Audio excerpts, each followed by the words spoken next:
Where, where, where? Where, where, where? Where, where, where?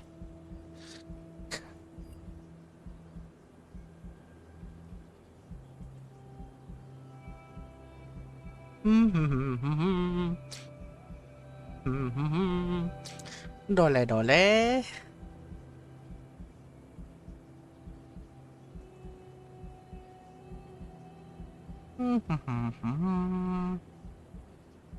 Pop this out.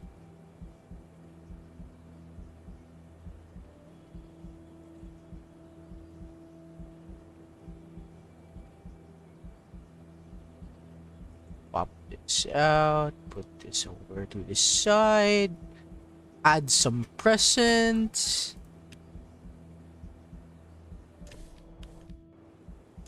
Oh look! New season pass drop. Why am I back? I don't know, man. New season pass. It's this one's looking a bit mid, if I'm being honest. Specialist armors though, very very good. I would say so. Very very good. And people would be surprised. My weekly limit is at 17,000. A lot of offline gameplay, especially the drone usage as well.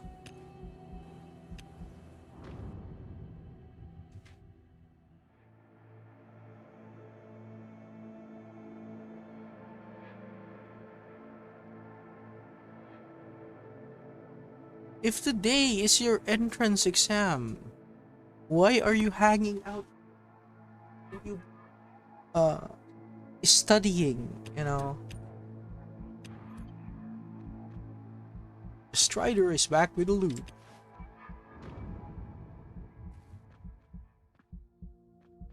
An hour and 30 minutes. I would say, like for me, I never had.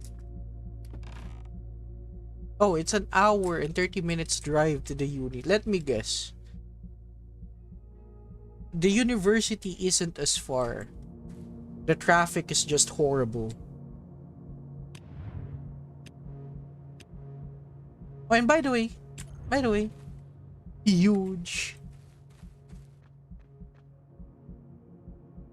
We have something huge. We have the motorcycle. See, this is very huge.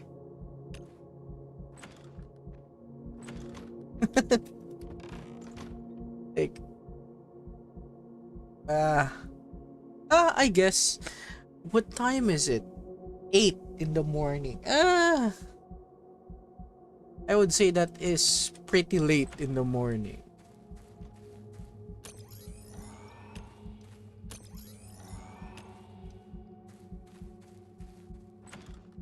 Now, let's see.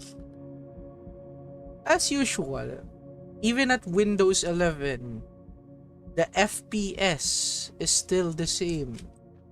Shite. So,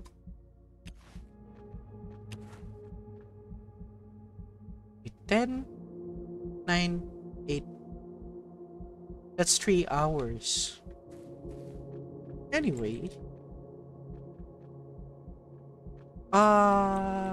what I'm doing right now is I'm focusing on disassembling this bunch of legendary weapons, and as well as this amount of green weapons. So a huge amount. What else? This many armor as well. There's so much. Yeah, this one's. But at least, from what I can say, at least I'm not struggling with storage anymore. So yeah, maybe one more box of this getting deleted. I've already successfully deleted some of this armor parts, but yeah, we're getting close. I just want all of this to be rid of. You don't need that much guide armor anyway. Awesome. I mean, you probably deserve it. I told you, you shouldn't be doing shit on the Discord server.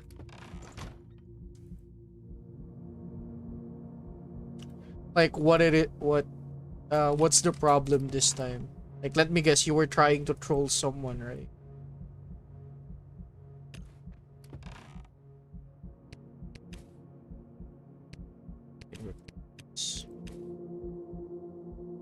They're not the dev. By the way, they're not the developers. So, remember when I said they sold off the game, right? They sold off the game. So, this is a Russian-made game.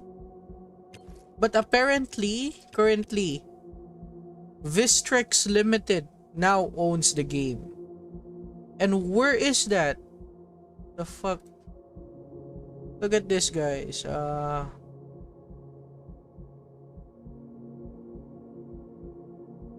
Where can we see this shit?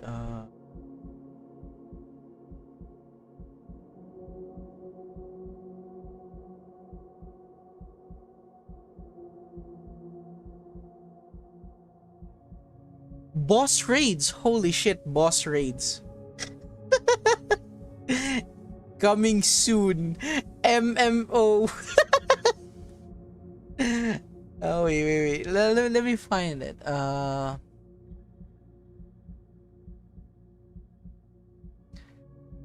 Yeah, it doesn't show here, but yeah.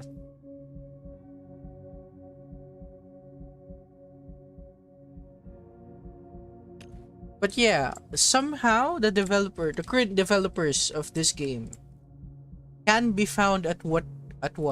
In the Middle East. Holy shit, in the Middle East.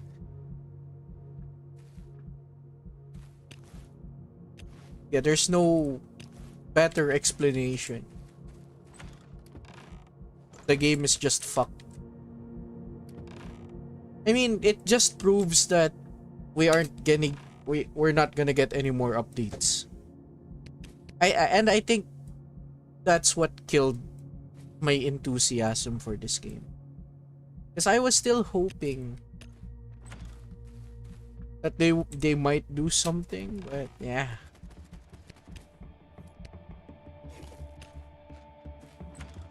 I mean, that's what we get for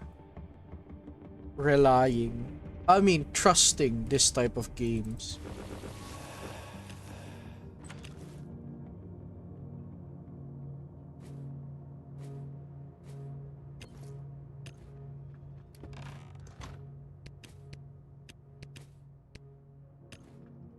Yep. Good luck with your entrance exam. Of the things that you can't literally fucked up.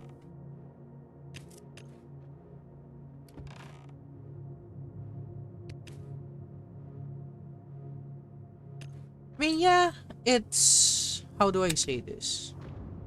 It's an on and off with this game.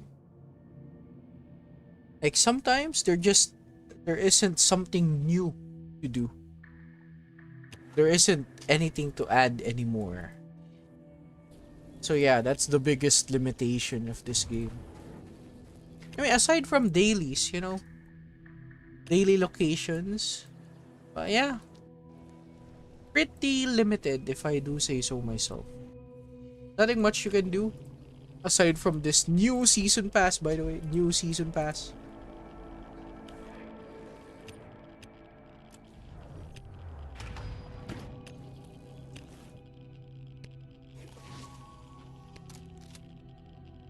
All of this can be repaired.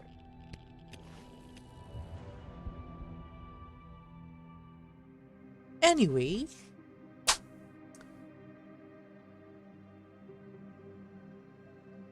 it's been what? 10 days? I mean, can you blame me? The game with the game's current state, we have nothing to do.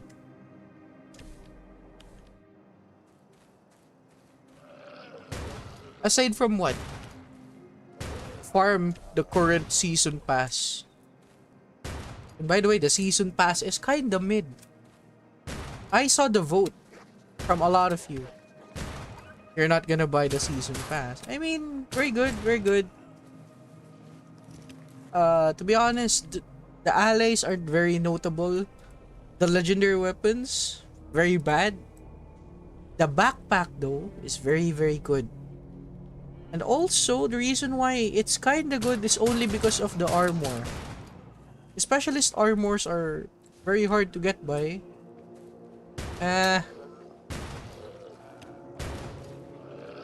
But again, most of the player base are what? Free to play.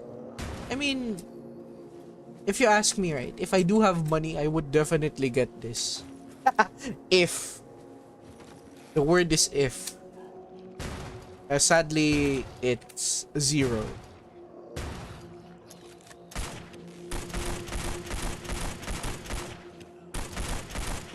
And by the way, for the people that bought almost every monthly season pass, I can guarantee you people are actually enjoying the game. Why?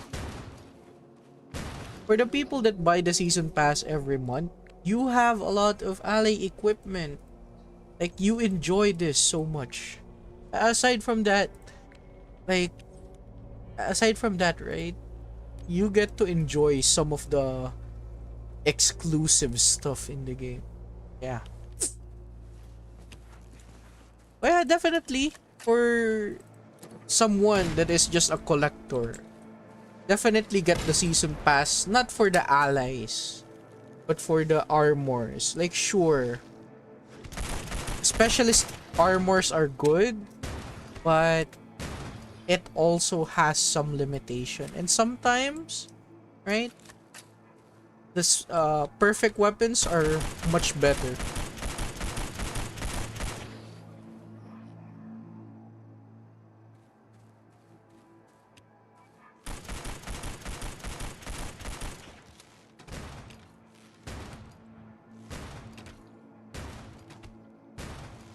What?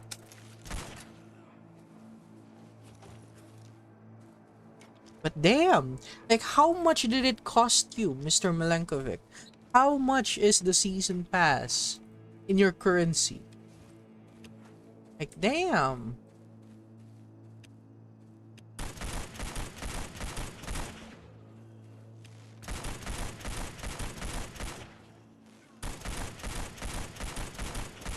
If you bought last time, and if you bought again, how much is this? How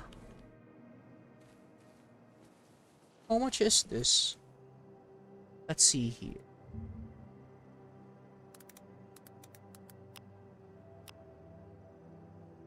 Then, nope, it's... Holy shit, that's $12.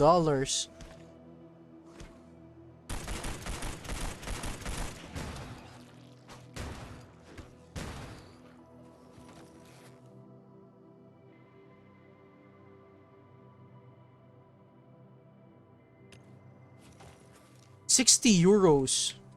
€60. Is that cheap or is that expensive?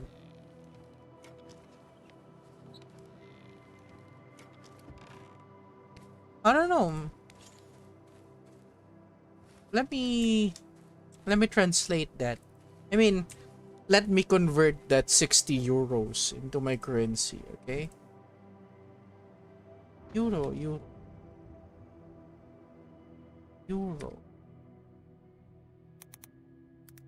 Holy shit, €60.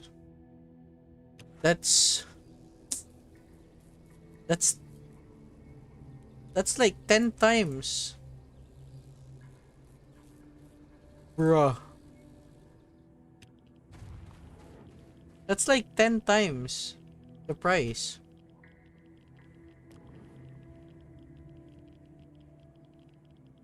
Wait. am I wrong? What type of season pass? Do you mean to get this elite one or the regular one? Yeah, let's check it again. USD. Uh-huh. 20.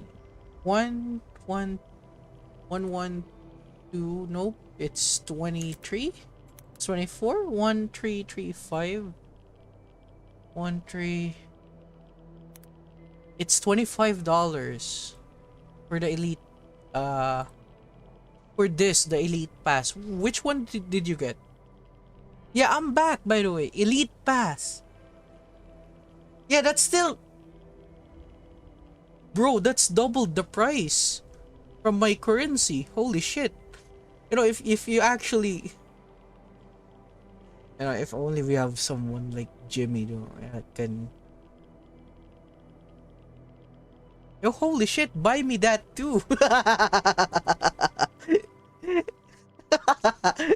Like, bro, if it's cheap for you, man, give it. Give it to me.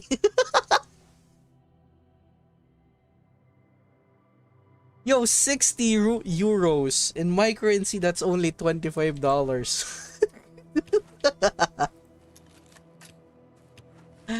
uh, God.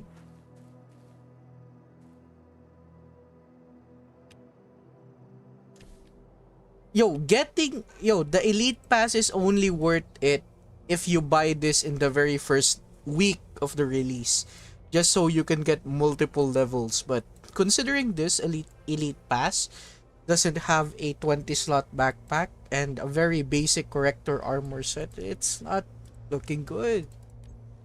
But yeah, I'm only in it for the specialist armor, but sadly, you know, in our current situation,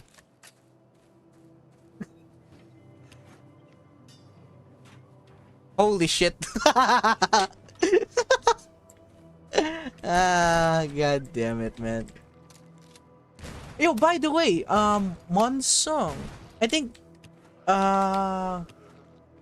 we have an this guy is from another Asia server, right? Yeah. This is a really good look, these are my 2 cents, okay? For example, for me, the fuck? Wait. Let me cook.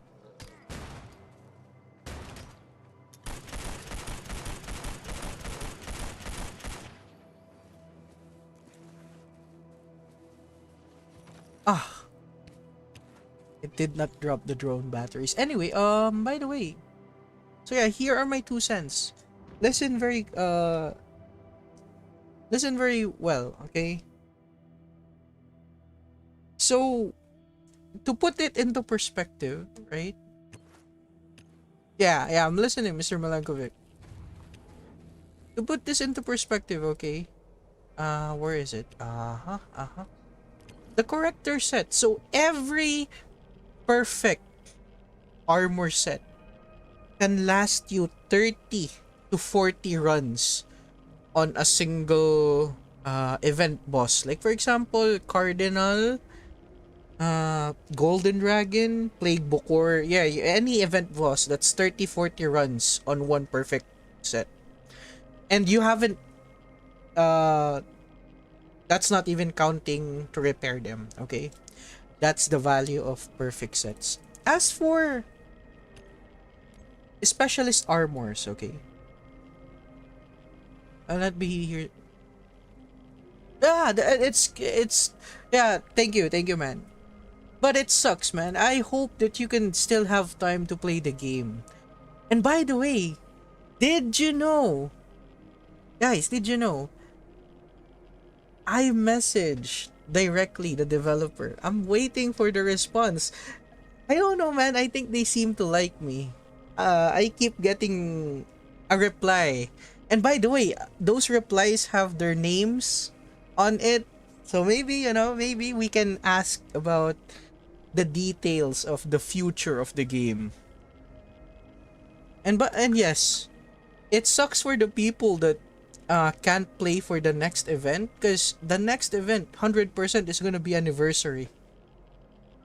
But not this current event, but yeah, next after the next event, yeah, anniversary. But yeah, so again, the armor, the specialist armor, very rare, and the damage that it provides, even though it looks good, right? The problem with specialist weapons and armor is that it needs a lot of setups, while perfect weapon and perfect armor, you can just use it practically on any occasion and it would just work, and on any bosses with minimal effort. And that's the problem with the specialist. Like, sure, they are very good. What should you focus on the anniversary? It's the decorations, but you don't have to worry about the anniversary event. And we have Jimmy. By the way, Jimmy, have you been playing the game? How would you rate this the new season pass? We have the most mid allies in the game. we have we have this guy, a Dark Ghost. This guy does not provide buffs, unlike Ghost, right? But what bug? What bug? I want to know, because I have been experiencing a lot of bugs lately. I mean, part of that reason is why I kinda stopped playing the game. Yeah, no. The specialist stuffs are good. The allies are bad, the legendaries are mid. The perfect, on the other hand, the perfect weapon from the season pass is particularly very good. The EGG and the AKM Bear, very good. Very good. One of the very best perfect weapons, AKM Bear, EGG. They're so good. Really, really good.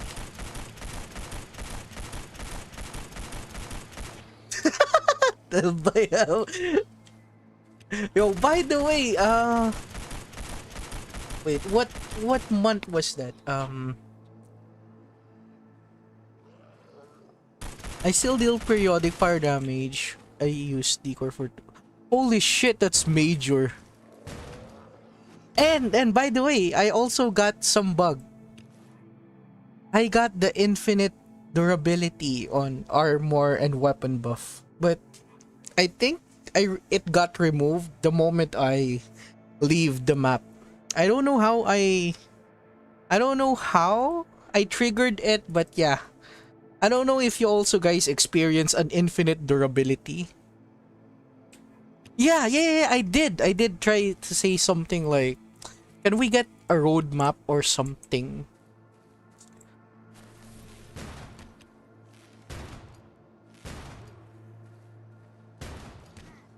Yeah, they really gotta add something. Like, holy shit, they are they are losing to a what? To Last Day on Earth. Like, even though Last Day on Earth gameplay is so shit, like, the players that are still grinding at that game have finally caught up with the rich players in DOZ. uh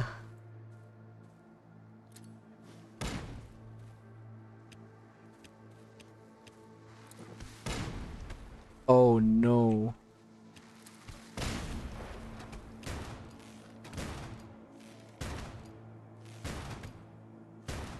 Yes, the Last Day on Earth devs are cooking. They are truly cooking. But I think some of their wording might have caused a little bit of backlash. Why? Well, apparently, they said what? The Last Day on Earth dev said, this specific decoration can be crafted by everyone, but in reality, only the players that bought something. Like, I don't know if it's a season pass. But yeah, to be honest, currently right now, even though Last Day on Earth is purely a single player zombie game, right? It is really becoming a pay to play type of game. Like 100%, you would enjoy playing what? You would enjoy playing Last Day on Earth if you actually have something that you bought.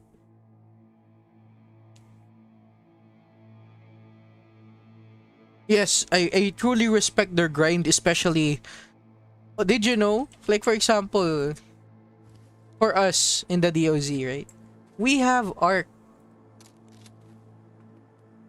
Yeah, yeah, it has to say stay. And to be honest, for the big spenders in Last Day on Earth, right? You actually got incentives.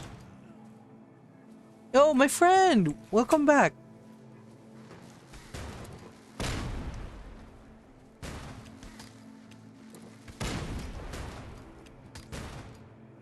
And by the way, the actual dedication of the Last Day on Earth team are very, very good. Like they are transparent onto everything, and that uh, I gave it my whole respect.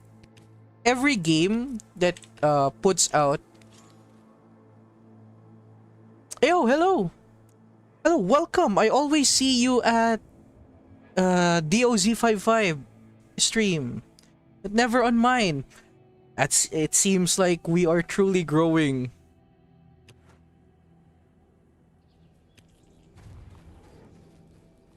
Not just games just doesn't cost a lot of money, but it also costs a lot of what? Hard work. You know, a lot of imaginary stuff. They actually made it happen at Last Day on Earth. You know, with the correct incentives. And by the way, even if you are, it's still in a very good position in Last Day on Earth. Like even if you don't pay anything at the game, right? You can still somewhat grind for almost all of the stuff in Last Day on Earth, but it will take you an entire year. Like the progression sucks, but it's actually rewarding bit by bit. And also uh if you actually try to put money in Last Day on Earth, they actually incentivizes you, right? So for example, if you only put $1 a month, at least it incentivizes you a little bit. You got VIP treatment, like literally. But on this game, damn.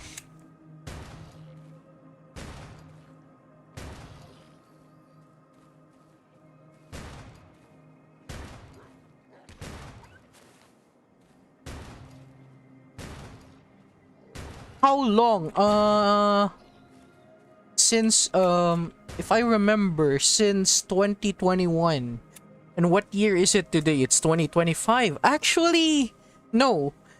Last year, 2024, they really I mean, I would say made the disassembly bench is still a major update. Yeah, it is a game changer. 2024 on February. Yeah, May 2024 on May. They they released the disassembly bench. And everyone benefited from it.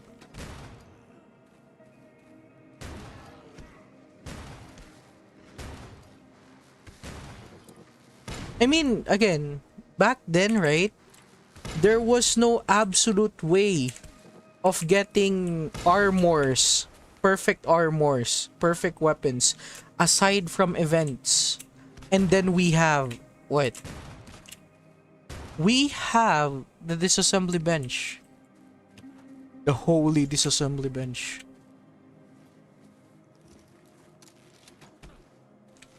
I mean, that alone, that update made the game bearable.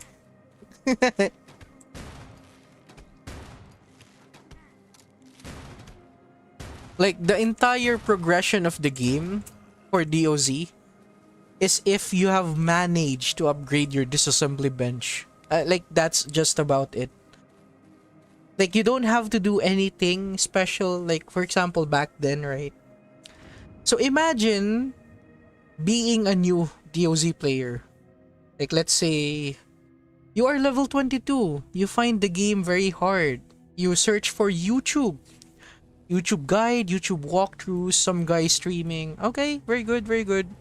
And then you finally learn that you actually over leveled, right? And over leveling on this game early on is very, very bad. Why?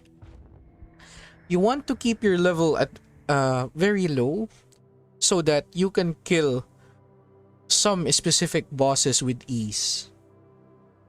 So for example, for the people that have unlocked their bike at level 35, right? Yes, it is possible to get your bike at a very early level, and you could defeat Stoker Diode twins at level 40, 35. But yeah, even though they are easy, the number one problem is what? Do you have the necessary equipment to fight them with? But yeah, definitely you can.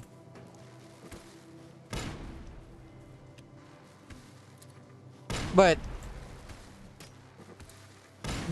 the biggest part of staying under-leveled in this game is because of only one specific boss. Mostly two. The first one is Arc. All of the bosses in Arc are easy. And the second one is huge, which is Torrid Butcher. Yes, and I can't remember my account, but I have 3 accounts, right? All of those are... Wait, I can search it up. Let me search it up.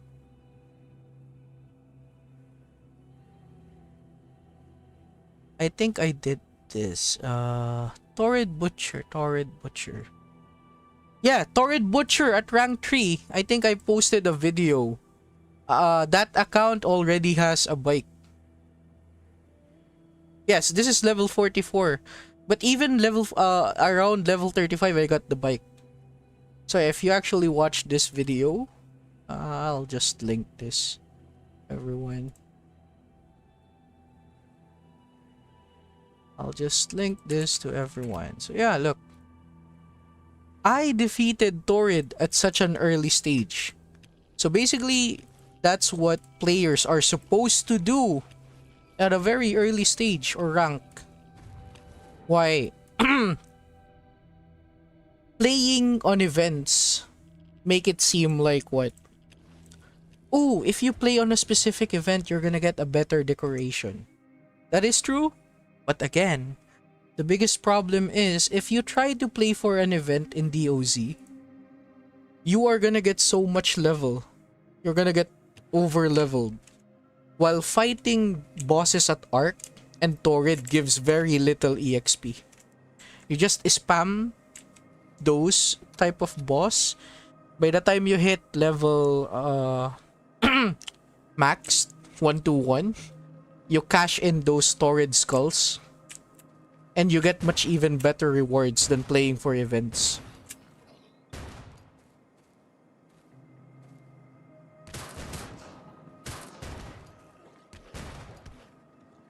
What players also forget is this. On some specific day, we have double EXP, right? So literally, what players don't understand is that if you have a double EXP day and you are, what, starting level 20, you shouldn't even be playing on that day.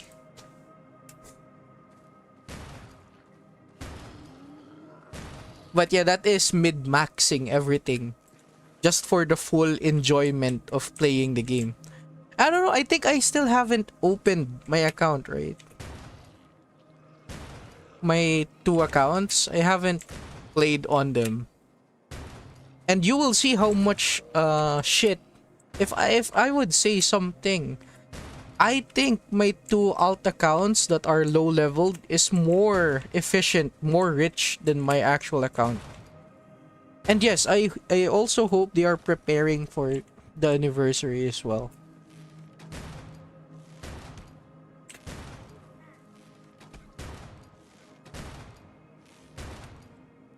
Because particularly, as everyone would have known, right? What I'm doing is pretty... Yeah, it is an experienced player type of thing.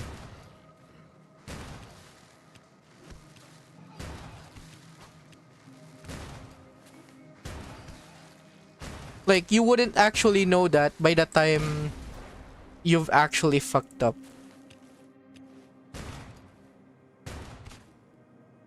Like, most of the stuff in this game, it is truly a bad teacher. It doesn't tell you much. Like, for example, right? Oops.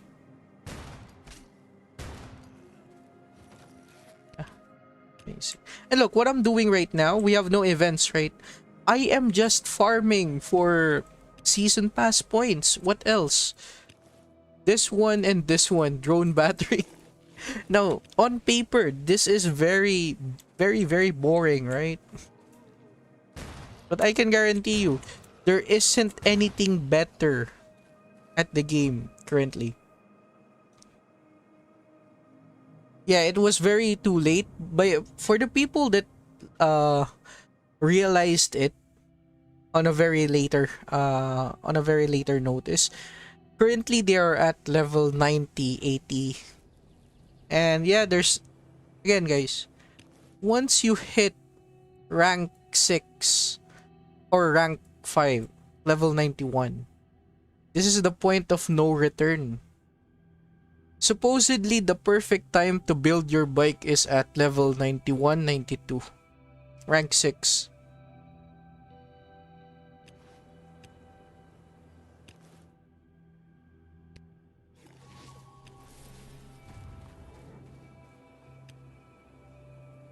I would say, yeah, even if bolts are what? Even if bolts are... Yeah, it's same. It's the same for me, if I'm being honest. Uh, I was afraid of warehouse back then. To the point that I waited for me to hit max level. And then by the time I hit max level, I then decided to hit warehouse. Like, I couldn't complete warehouse, the whole warehouse back then.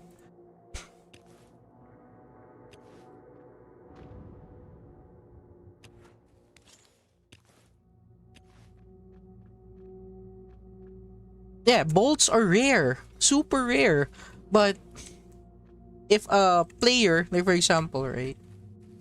If a player knows what he is doing, like if this is your second account, definitely your progression are gonna be much more faster. Like, you won't even notice that within a month you finally finished your bike, and while also being under leveled. Like, imagine, right? You are still level 50 and you already have 25 torrid skulls. And speaking of the motorcycle or the motorbike, look, we finally got it, you know. We got him. uh, no, it's more of a... It's... For me, right? It's not about fighting bosses. It's about being lazy. And as for DOZ 55, right? 55. His chest is only what? 85. Mine is 112. uh Absolute cinema. But I know some players have this specific type of OCD. Like for example, you can upgrade your chest to level 4, right? You can upgrade your chest to level 4. But I mean, look at, yeah, 50 chests overall. Do you necessarily have to upgrade them to level 4? I would say no.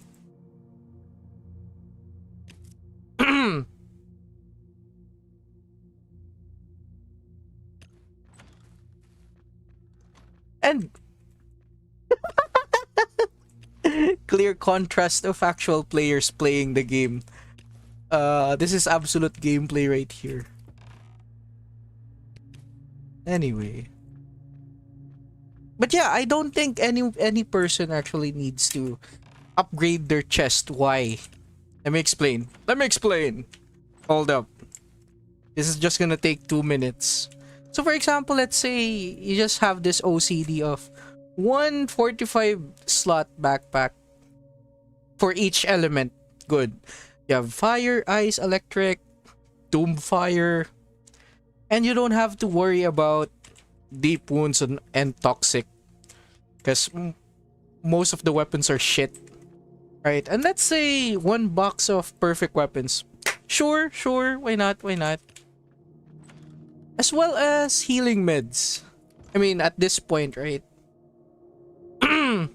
Yes, and also very expensive. I did the math. So 30 times 50, 20 times 50. Yeah, this is not enough. Especially this screw nails, it would reach 1,000. I'm missing 500 more, but again, it's not mandatory. You only need a couple, right? Let's say 15 to 20 level 4 chests, and you're good to go. You don't need any additional. Take for example, look at this. I am casually destroying some of my armor. This green armor right here, guide. Yeah, like for example, I only need this amount of armor.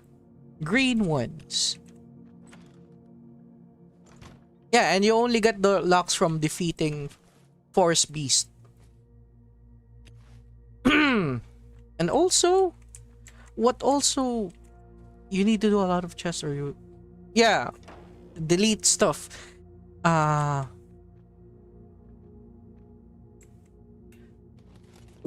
one thing that you have to do in this game is accept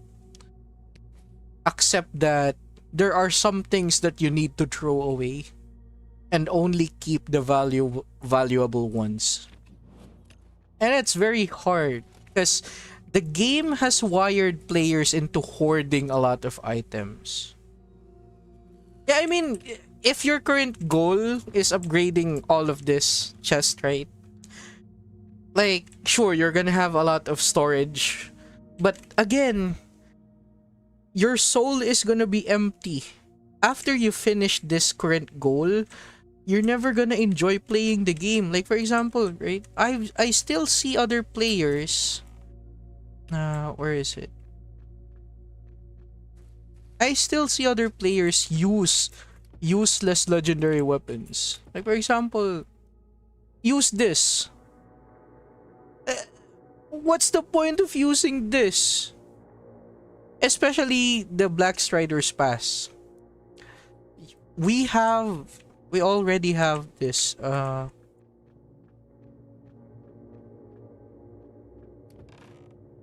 if we have the Saiga M Nano Flow, which is basically the same damage number but has an extra nanite duration, same durability, same range, so yeah, this doesn't matter. They almost have the same damage number, same range, same durability, but this one has a special effect.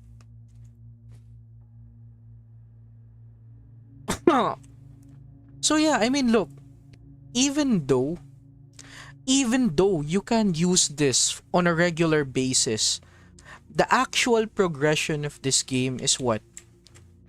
You delete these legendaries for perfect weapons. And that's how you progress through the game, right? Yeah, I have the serpent eyes. Where is it?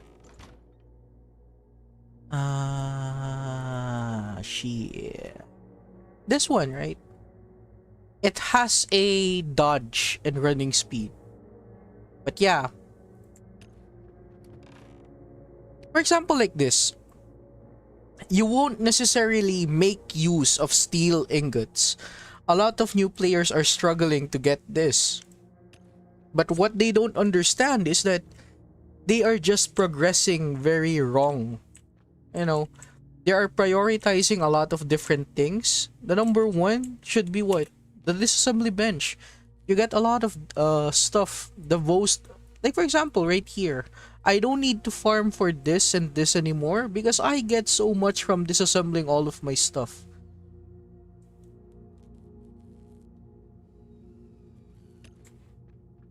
Yeah, there is a specific bug. I've been talking about not getting any durability of my weapons and my armor. But yeah.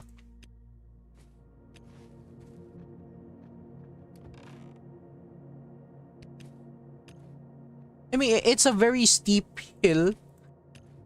That's why I don't make goals in this game. Like for example, if your goal is to make a lot of polished planks, right? And then at the end of the day, you're not even gonna be using them. What's the point? So yeah, people need to learn to let go. This legendary weapons are shit. They have zero value. Because again, you are rank 8. Remember this rank 8. What is this guide set? Rank 8. What is this weapon? Rank 7. And most of the time, after you have unlocked, after you have unlocked this D6, this gun can kill whatever event boss and almost 80% of the bosses in game. Yeah, this gun alone. And you can craft it very easily. Like, see, you can easily craft this. And it costs jack shit. Very, very underrated. I mean, underrated. People just don't use it.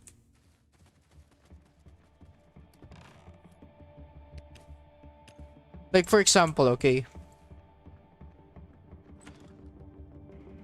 Here is your choice. Like, think rationally for a second, okay? Like, listen to my voice. Would you use this? Shit.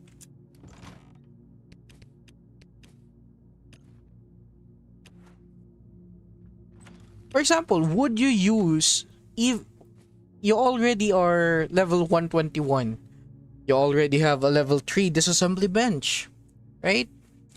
Would you still be using this for elemental AKM, for floor 18, for floor 24? You wouldn't, right?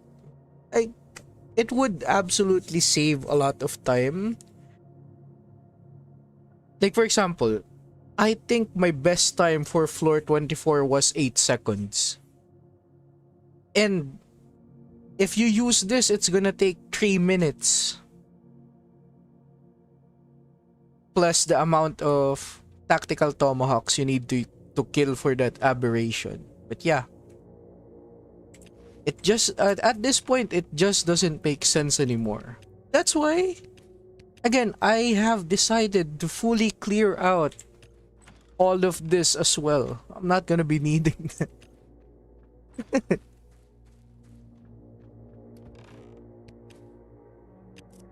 So what did we learn from that? The lesson is, Jimmy was right. throwing weapons? Oh yeah, yeah. Good luck, man. Good luck. I'll hope to see you in the future streams as well. What about throwing weapons? Well, again, the only what matters at max level is this tactical tomahawk. The white version, this one doesn't matter anymore. Yeah, it doesn't. Again, guys, remember, the game is all about scaling. Your level is 121, your rank is 8. You should be using weapons that are the same as your rank. It is pointless to be using. And yeah, most of the time the shelters carry a lot of useless loot as well. There's only a bunch. And speaking of, since everyone is here, I want to show you guys something as well. I've built my racial puma with 355 mastery. Right?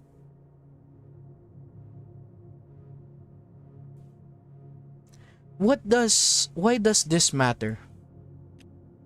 80%, this 80% is a guaranteed to disable mines and traps on shelters.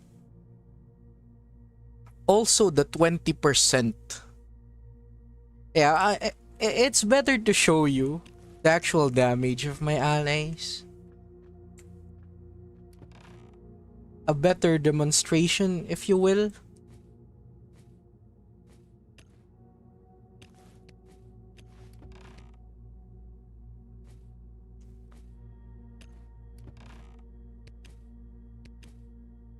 We'll just bring 2. Just in... only 1.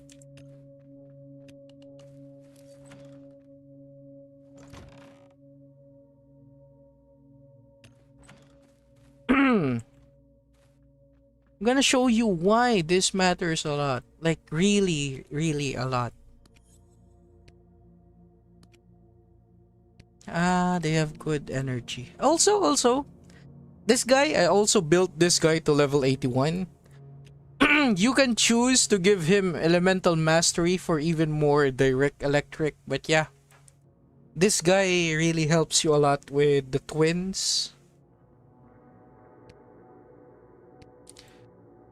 Yeah, we can use this. What about this guy? 150. Yeah, I think this is good. I don't understand how mastery goes up. The only way for mastery to go up is not by levels. So yeah, levels does not matter. What matters are the equipment that you give to them. For example, this one has an 80 mastery, the visor. But for this one, only gives 50. So yeah, it's the equipment of the allies that matters. And sometimes, again, there are special decorations that boost the mastery of your allies as well. Which can only be found by what? Which can only be found by specific allies, decorations in the game.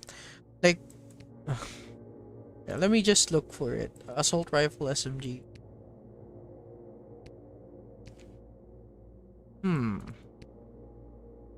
Yeah, this one, the 4th anniversary monument. Increase the mastery of an ally by 30. And this stacks up to 4 times. And that's an extra 120 mastery. Very huge. This one, effect periodic health gain. So yeah, 6th anniversary DOZ. It's been 6 years.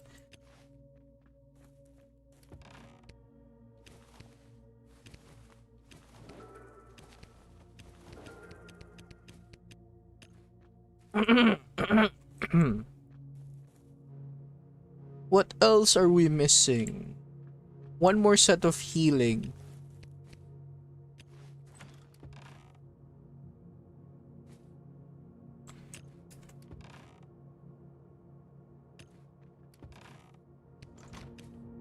Just in case. And by the way, remember guys, remember those red zone and green zone, right? If you actually, I'm a huge farmer of this one. Why? Because you only need to bring 2. Because they have a lot of durability.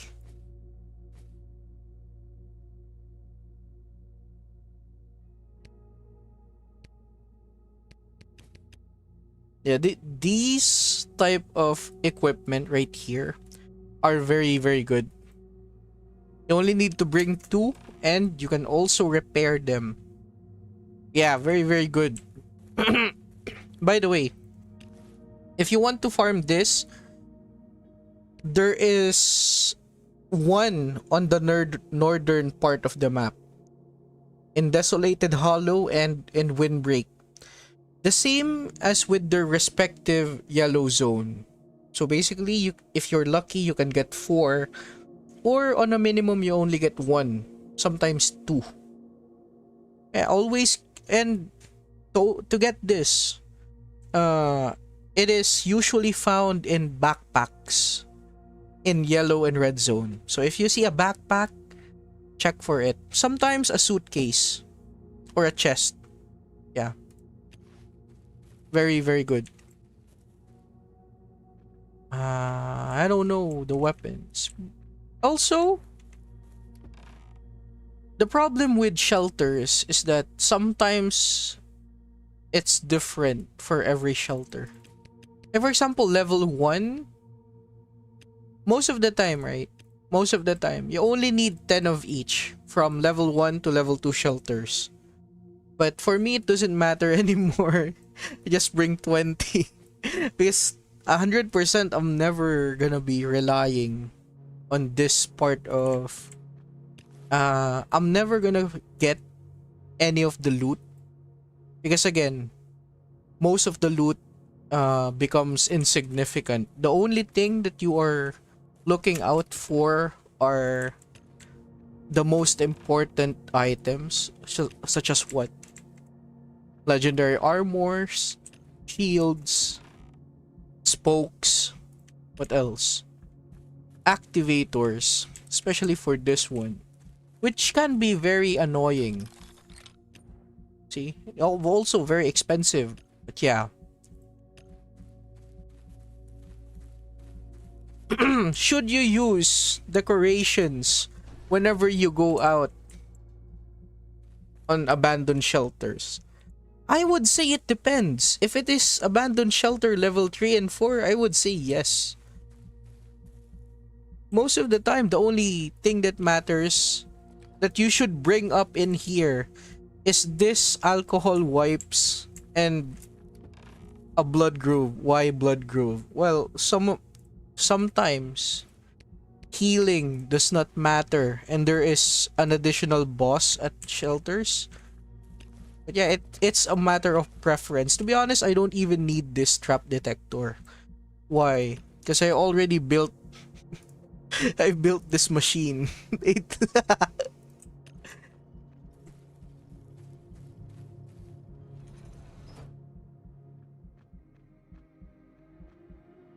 And look, I also upgraded this. I can finally scout this one. But again, major problem with this one. I know, again, you can... It is your choice, right? Like for example, you can took out an ally's gear just so it wouldn't consume the durability. But the problem for me is that these are level 80 allies. The allies that you use on a regular basis. Which actually sucks. Right? So what does that mean? You're gonna be missing out 3 of your allies.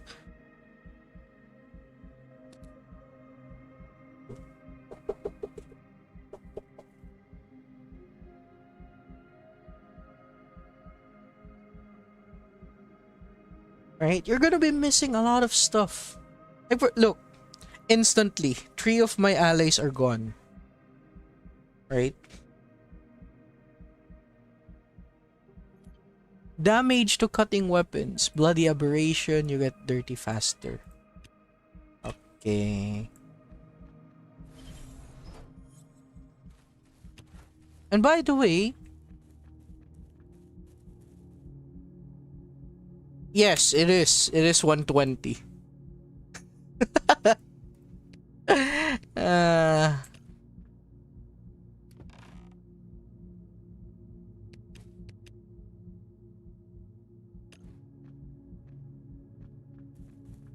to be honest, with this type of ally that I have, I only need to only bring one weapon. But again, in this type of game and going to shelters, you should never underestimate the enemies.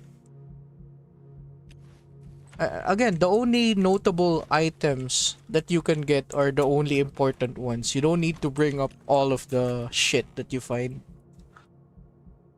It's a bloody aberration. We can bring a shield. That is true. Fire aberration.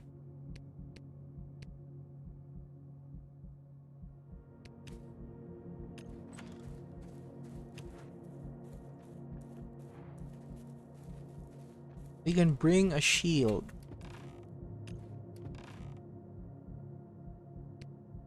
Yeah, I think we are good.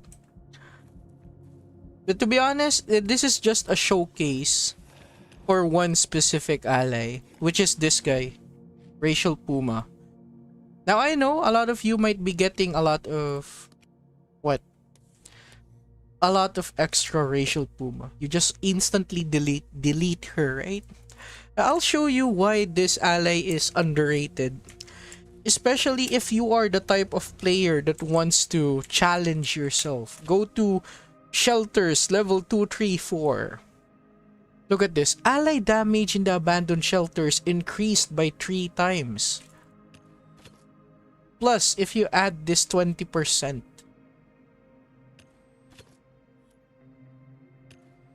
And by the way, guys, if you're going to level 2, 3, and 4 shelters, it is kinda mandatory to bring the machete. Why is this kinda important? Well, this is for breaking turrets or altars. That's literally its job. So yeah. I mean, sure, I'm bringing a lot of unimportant stuff from here, but again, I'm not gonna be needing it.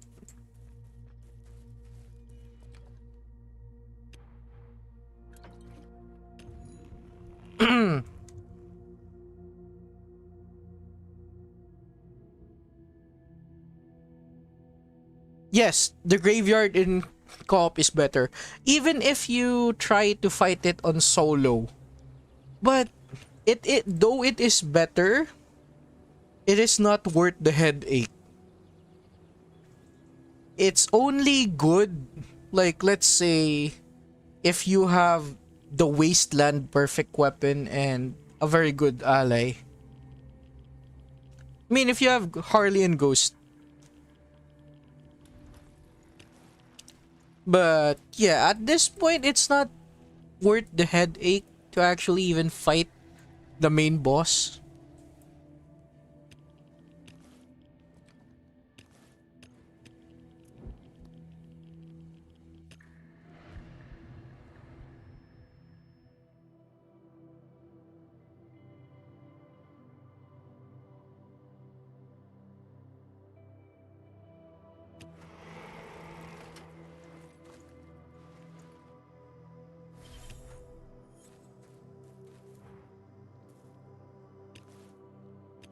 Huh.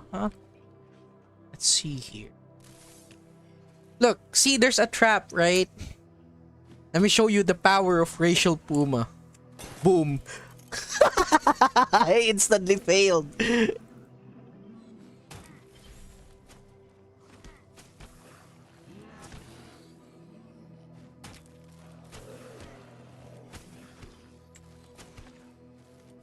Yeah, but look, it only takes one shot.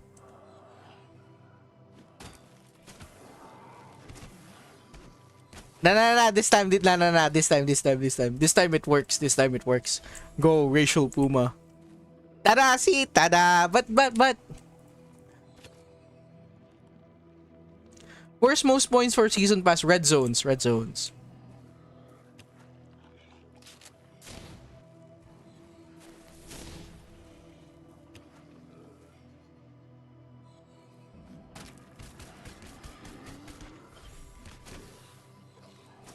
Like, look, see, I don't even need to fight. Oh, shit. Racial Puma's passive just gives out a bunch of extra damage. See, even the crossbow turret.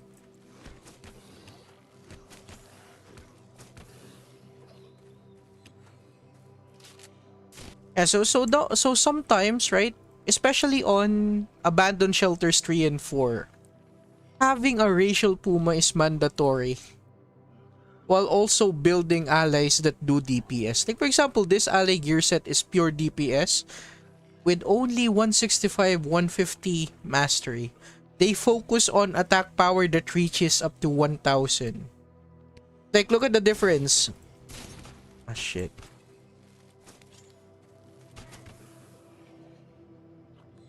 Reds. No. Actually, if you are farming for tongues, it gives more points. So unless you're farming for tongues, it is worth it.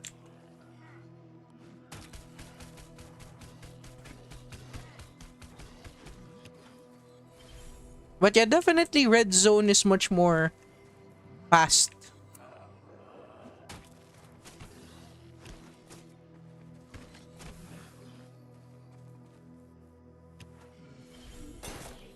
Oh my god.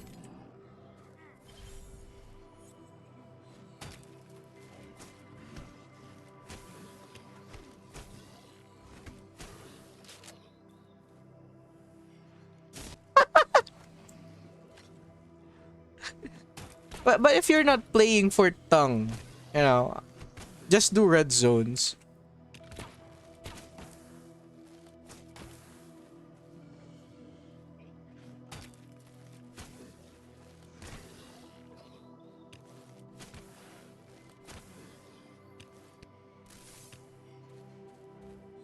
I think that's all of the chest. One more for luck.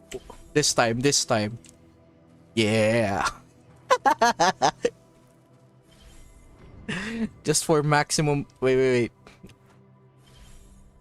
Yeah. Maximum value right there. Again, this one, it's only...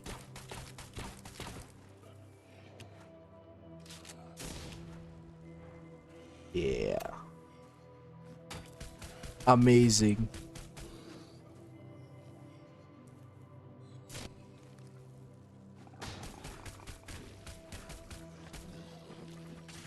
Oh, did you know? Racial Puma's ability can hit flying objects. Oh, like look at this. See? Ta-da!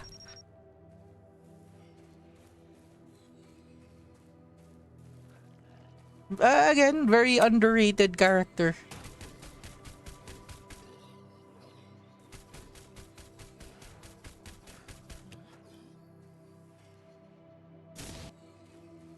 And again, a lot of the newer players are gonna be struggling with steel ingots, right? Since they don't have a disassembly bench. Now, the only solution for those players is what? Look, I only use this.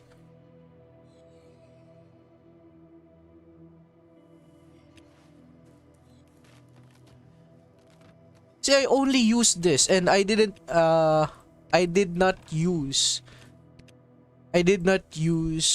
a lot of my weapons, right? My allies are dealing a lot of damage only because of this additional 20%. Like, all of them got one-shotted by Mara. And sure, I could have used my ability, her ability right here. Instantly dead. And again, most of the players are thinking, where are the iron ingots? Where can I find them? Only on chest? No.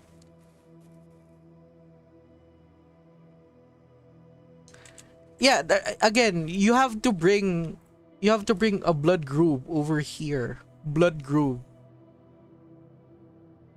So for players, right, that are struggling with ingots, you should definitely break lab table or any of the breakable items in the abandoned shelter. This gives a random still ingot drops. So yeah.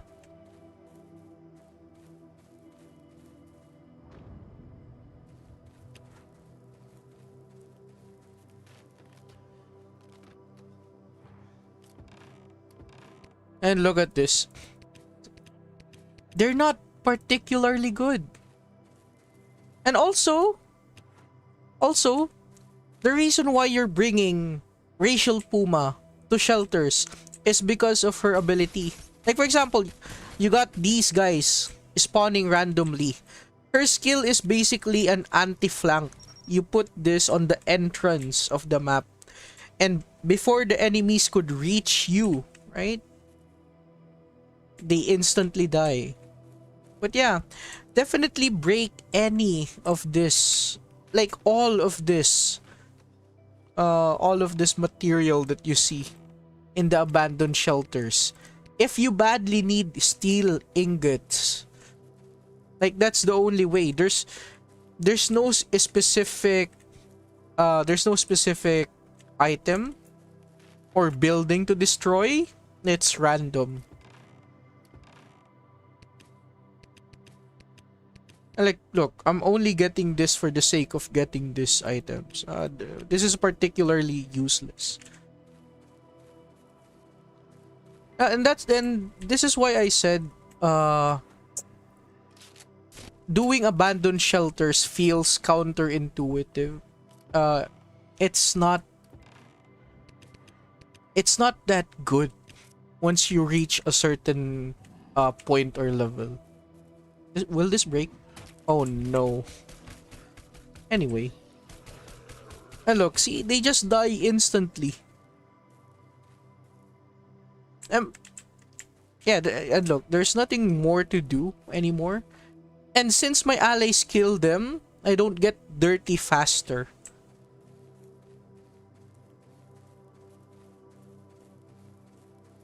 Look, this is the most important loot.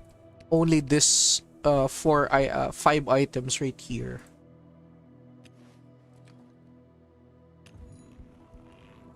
Aside from Blood Groove, you can use... The reason why I said Blood Groove is because whenever that specific debuff is found in the shelters... Look at this. This researcher's backpack doesn't have any effects.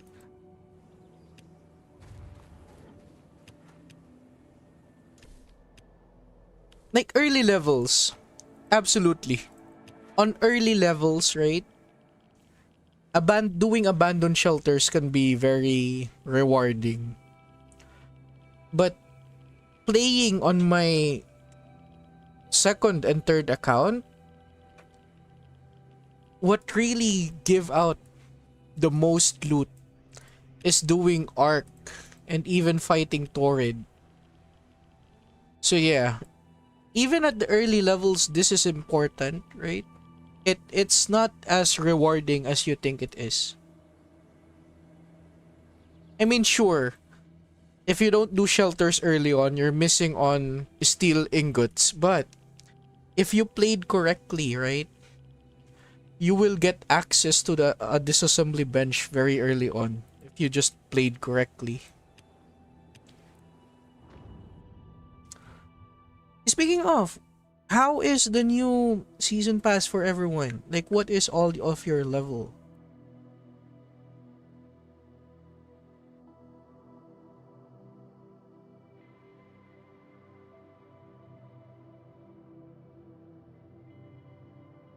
I can't seem to remember what level am I on. 29, doing old gas station. Yes. By the way, you shouldn't skip OGS. No.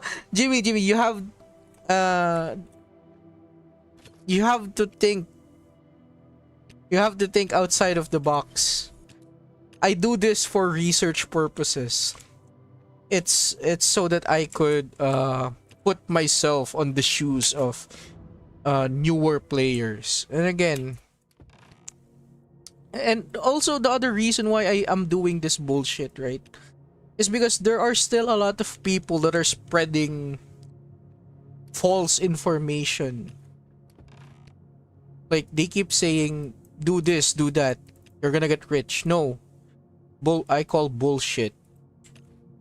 It's very basic. Just do Torrid Arc. It's the only thing you have to do. Underlevel yourself.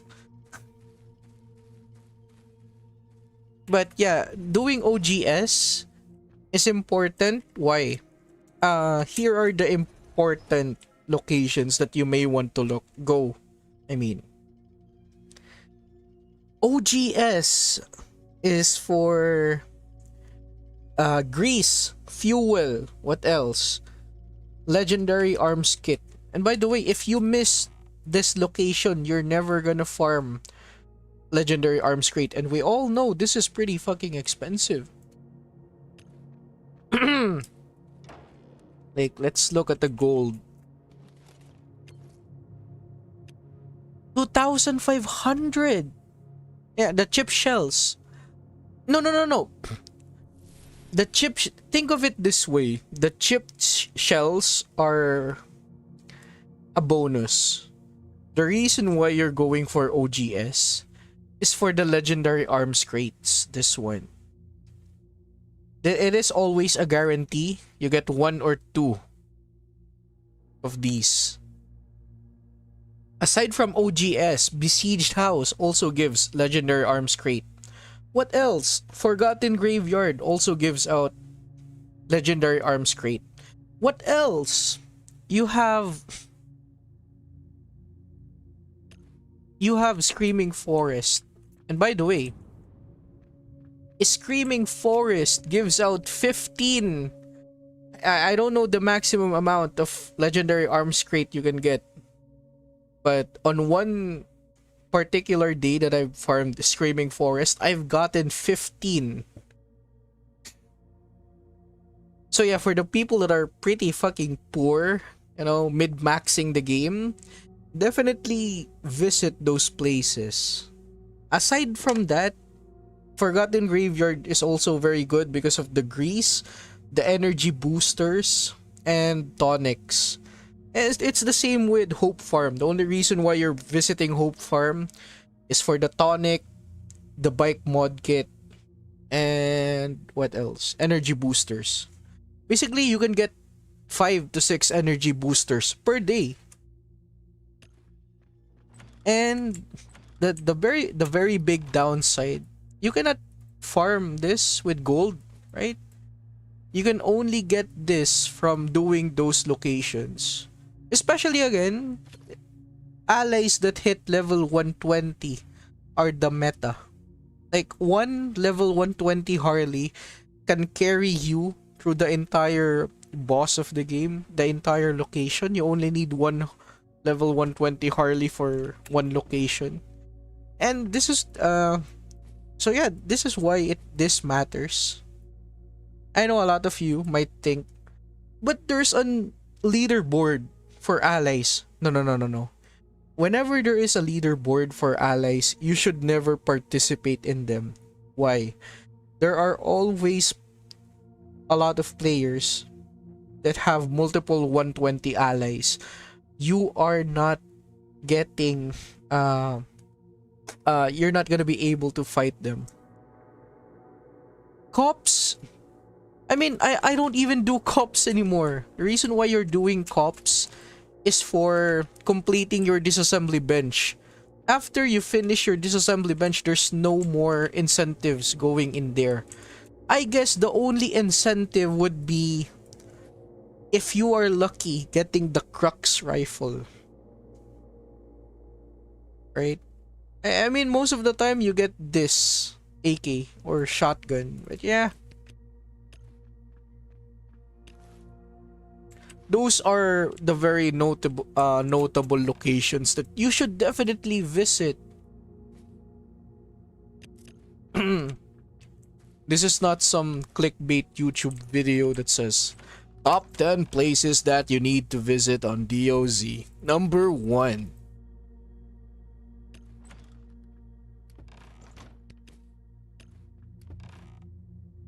Shite.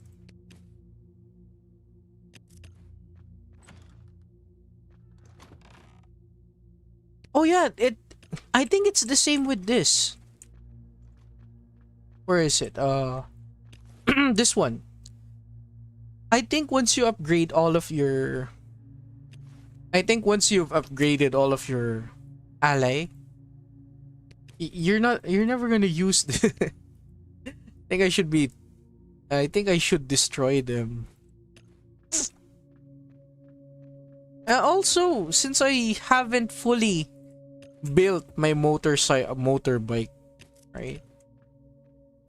I don't know if spokes are gonna be needed. I don't know. Maybe.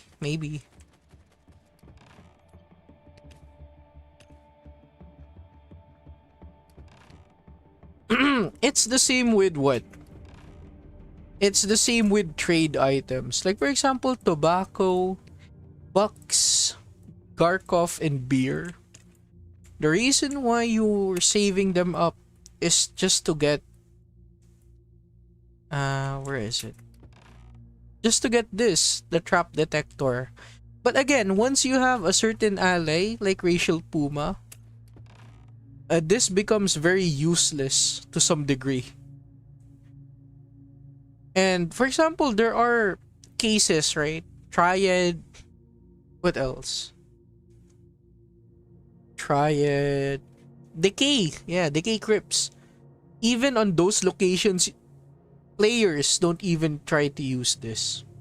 Even on Screaming Forest, 100%, you don't even need this.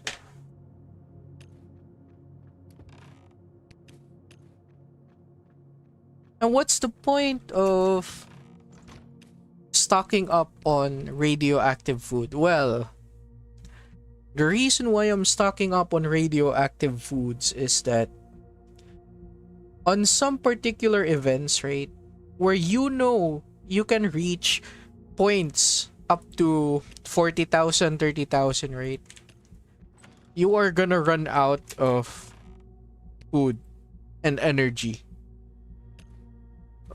Like, I don't see anyone farming for Energizer. Energizer. uh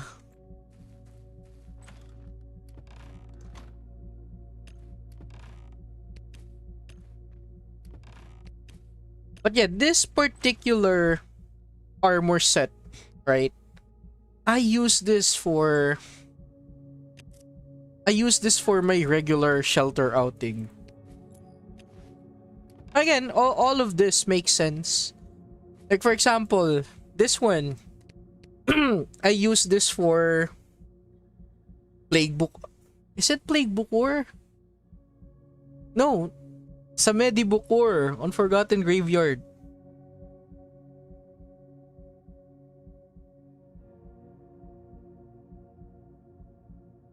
Yeah, you leave it and then come back.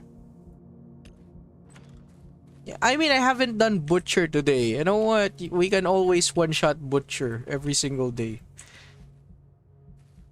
Speaking of Butcher, I almost forgot about this.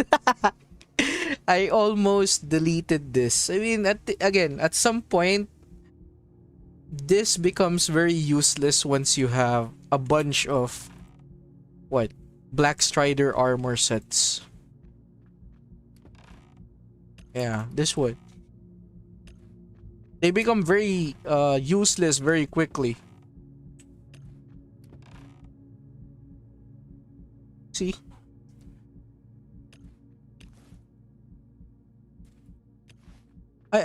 Torrid Butcher first time. So how was it? How was fighting with Butcher? How did you light him up?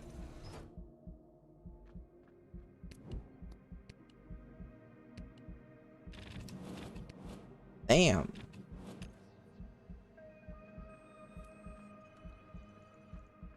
Yo, there are two strategies. The two strategies are buffing yourself, and the second one is taunting him. uh...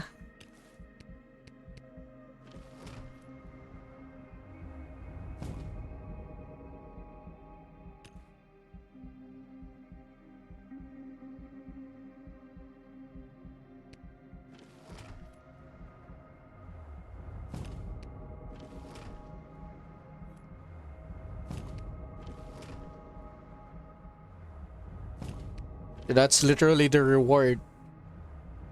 Like, damn.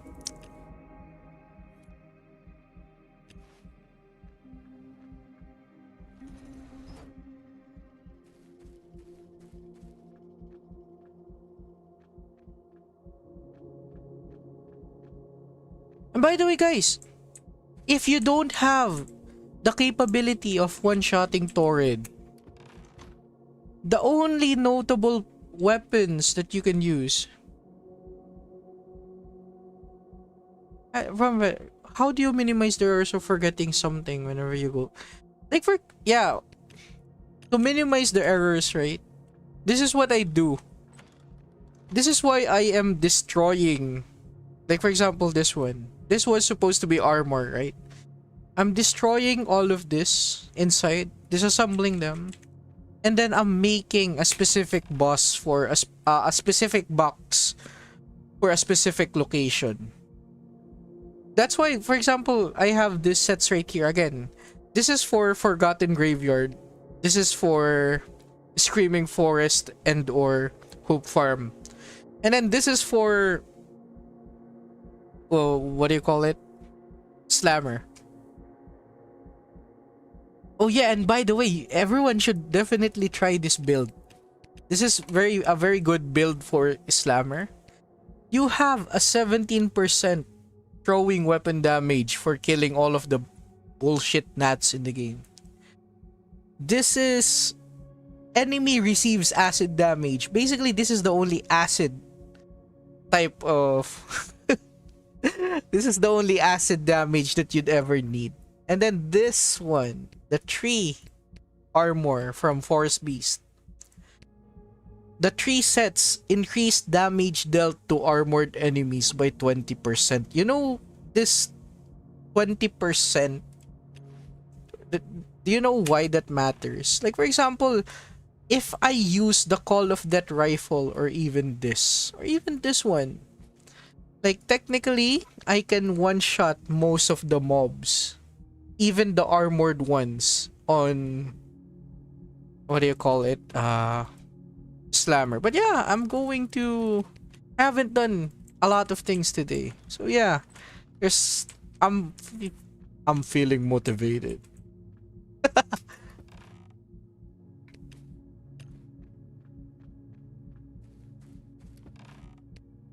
And look, this one set again is for abandoned shelters. And speaking of, right, the very big downside when it comes to disassembling items, legendaries are always an hour. Green weaponry are more 20 minutes. Same with ally gears. And I need a lot of, like, for example, like this one. I need to disassemble all of this armors. Even this. Same with weapons.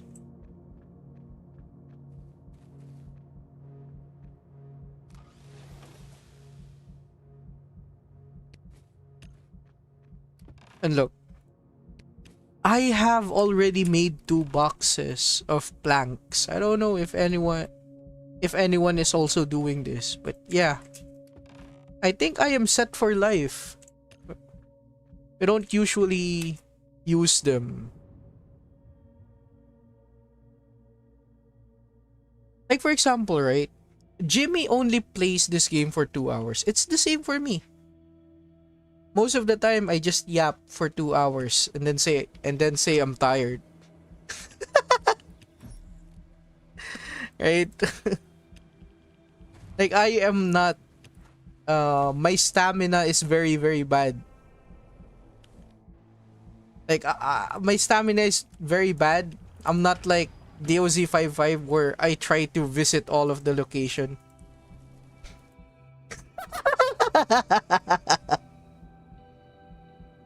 Right? Like for example, oh again guys, do the location that you think you actually need to. You don't actually need to go to every location, right? What I'm doing is what benefits my account. Like there is no point fighting this specific again. And the reason why you saw me do shelters for the first time on stream is because I just want to complete the motorbike. I mean, I technically have it, right?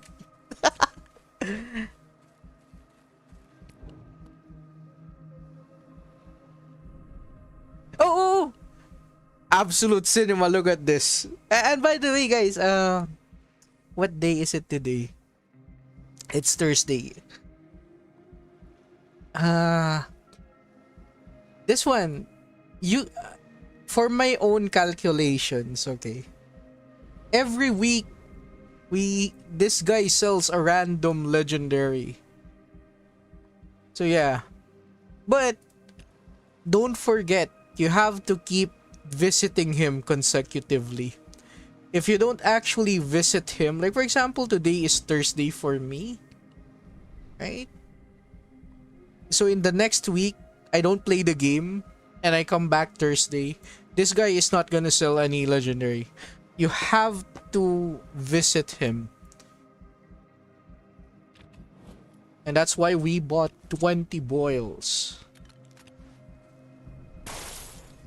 Very good, very good.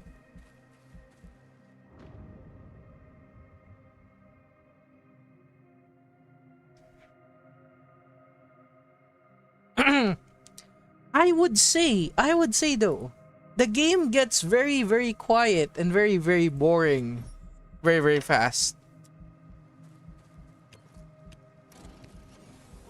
Like for example, and the reason why, right? I don't usually stream very long because of my ADHD brain. Like I need to be listening to either music or a fucking documentary. I could be playing this game while listening to someone being locked up in fucking Serbia or something.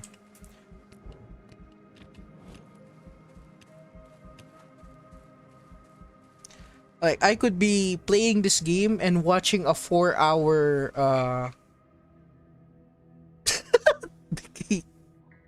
yeah, again, it is a random legendary weapon. If it's good, you can use it. If it's bad, disassemble.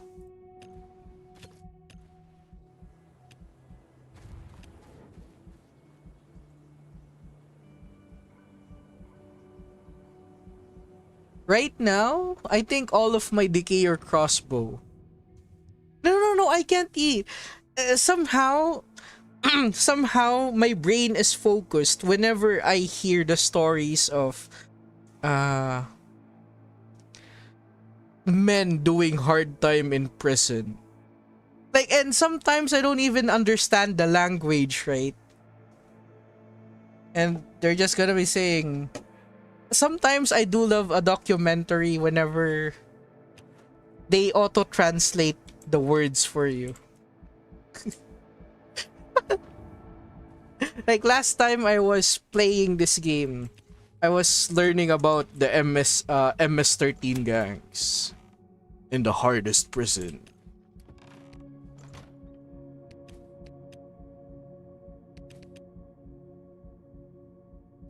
Damn, this might be the first time of me being close to actually filling up my electric legendaries.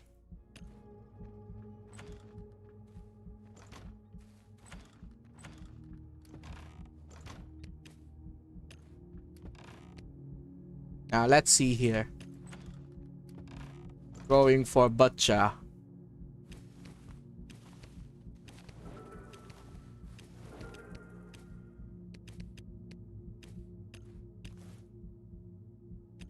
We need anything in any particular items to bring for Butcher? I don't think there is. Yeah, I don't think there is.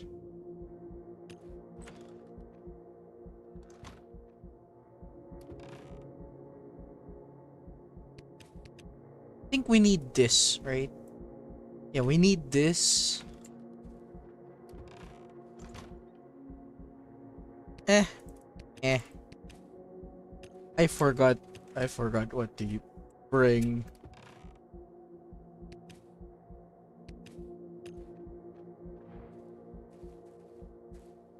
Oh yeah, I remember now. This one. We need 7, right?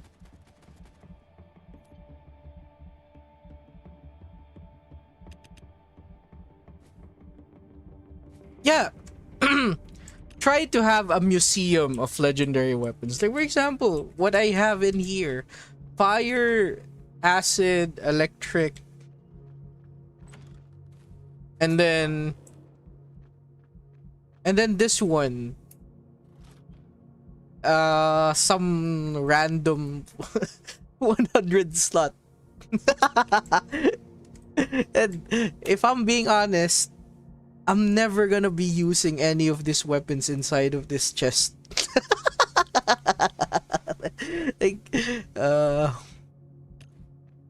it will never see the light of day ever again. Now, let's bring out 2 of my allies. Yeah, I think this is good. Nope.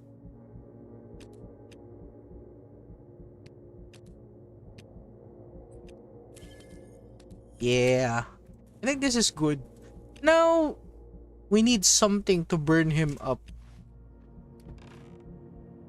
Problem is, I don't want to spend Tinderbox.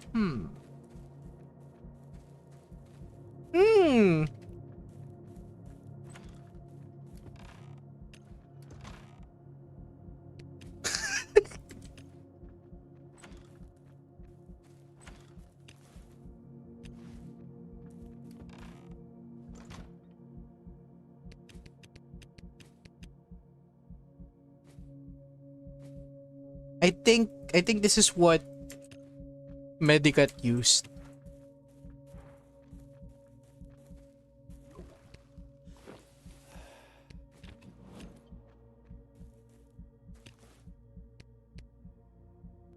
Did I miss anything?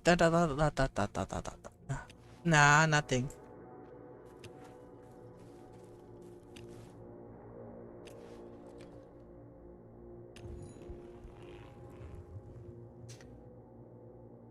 I mean, I saw someone filling up Torrid Butcher's HP within... How many seconds was that? Within 15 seconds.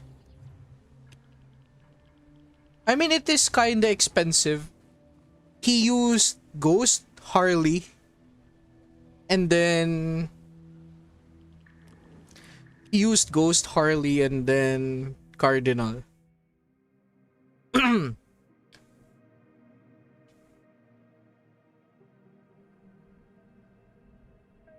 No. The reason why it's not a lot. You have to think very carefully, right? How many times are you going to Slammer, right? To finish your motorbike? How many times are you going to Prime? How many times are you going to Stoker? And look at this. The only weapon that isn't worth crafting is this Spas Cobra. Why? Apparently, the game loves giving the players, us, the players, a lot of acid weapons. A lot of very good acid weapons. So most of the time, I mean, for you as well. I hope you're visiting Diode and Stoker just to craft these items right here.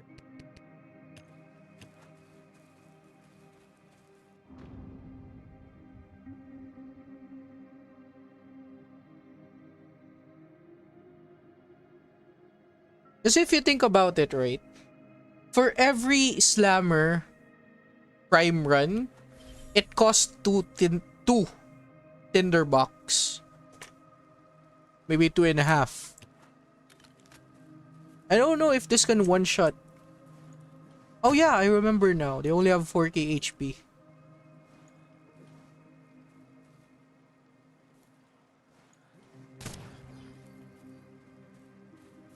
And again, with this setup right here, this becomes a very boring type of location. Because you can just do this without them touching your armor, and you're only wasting this type of weaponry. That's why the SVD is still a very good weapon.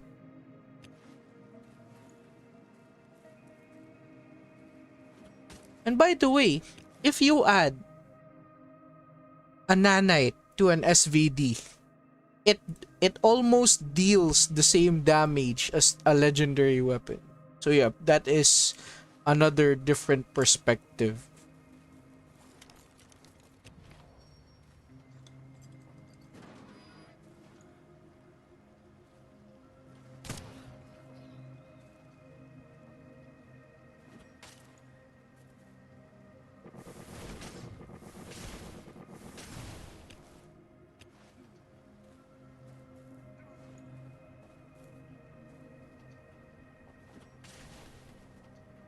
I mean, I rarely get... Oh, by the way, even Devil Candles get one shot in this particular build. See? I don't usually get slowed down in Slammer.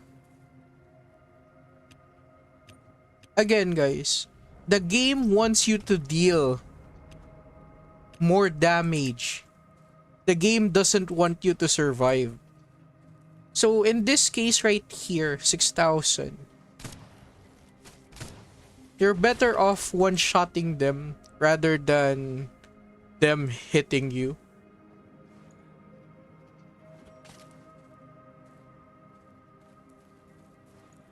But at least now we know there are limitations. I can't one-shot this with this one. It only deals 5,000 damage, which means we have to use this.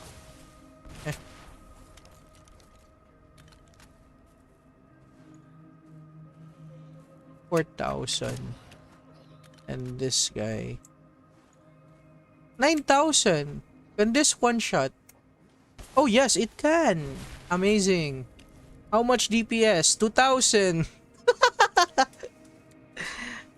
And yeah, by the way, you don't even need to open this anymore.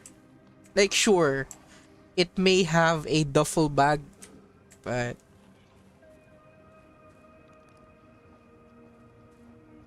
yeah, only one ghoul. Turnkey mostly what? Turnkey does his... Wait, where is this? Over here.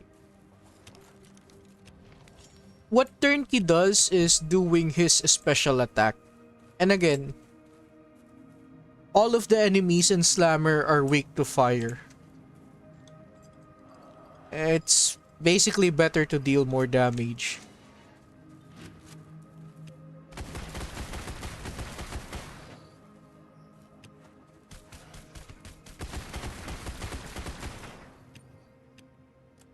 Aside from your overall items that you bring, right? What also matters are the allies. Like for example, look at this ally right here. 160 crit, right? Crit damage. 1,200 base damage. So yeah, again, there's a huge amount. Oh no, that's wrong. There's a huge amount of allies and weaponry in the game that are also very, very good.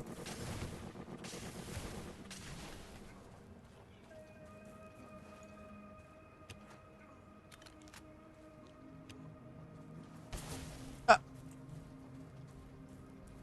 oh no, we have the wrong ally.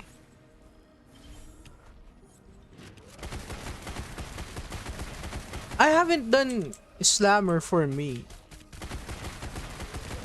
Or even basic warehouse.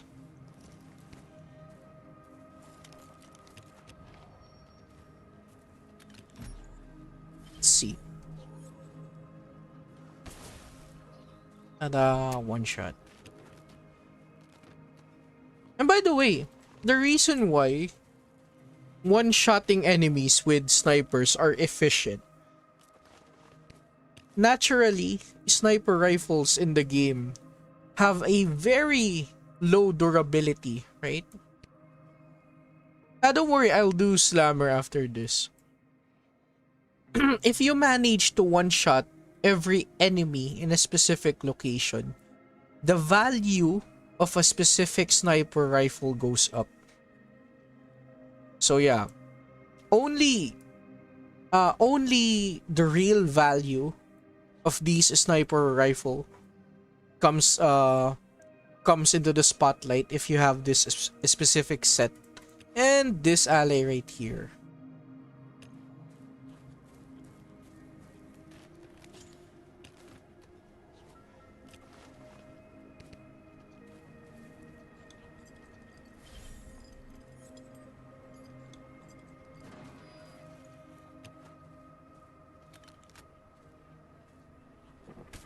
Oh no.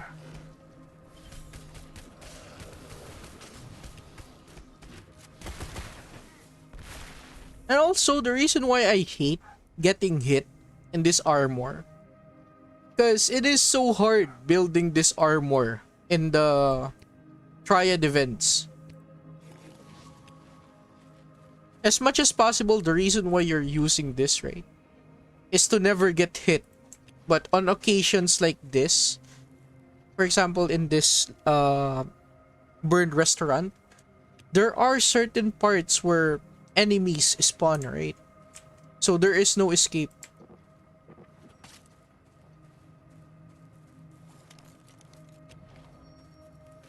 It's more of an eventually, especially on this part, right? If you time this perfectly, yeah, I fucked up.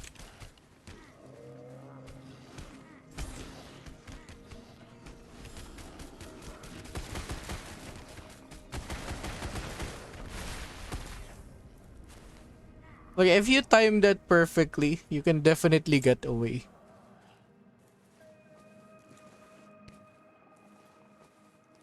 Oh, by the way,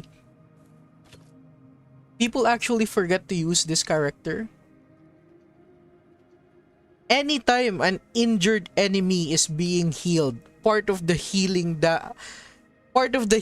is dealt as damage. So for example, imagine tanking the ability of Stoker and the ability of Prime. They just die. Yeah. Very good. Very good. Very good ability.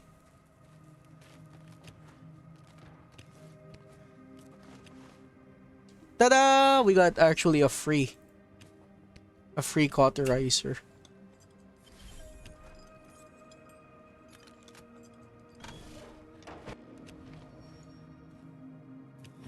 Boom.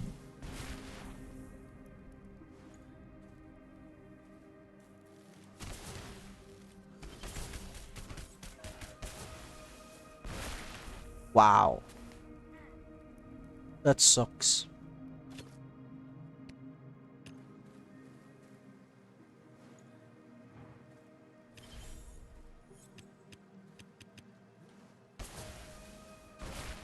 No, no, no. Clim is good. Clim is good. Any armor set works.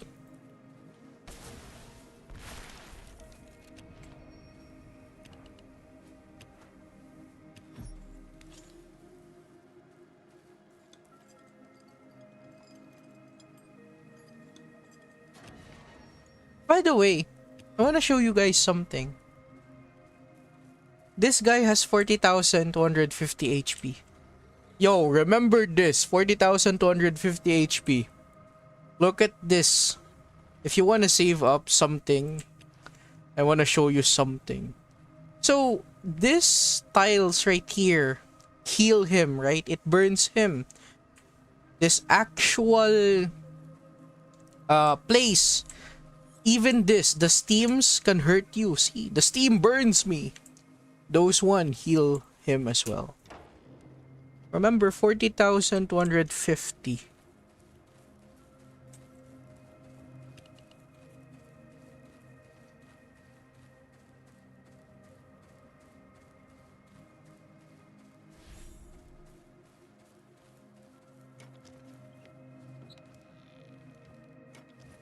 And yeah, if you don't want those annoying daggers or claws, you have to kill him very, very fast.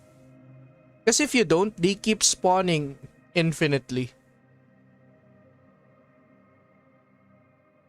And by the way, you really have to prioritize killing them first. So yeah, remember, I just left, right? The guy has 40,000 HP. Let's see if there are any changes. Buddy system.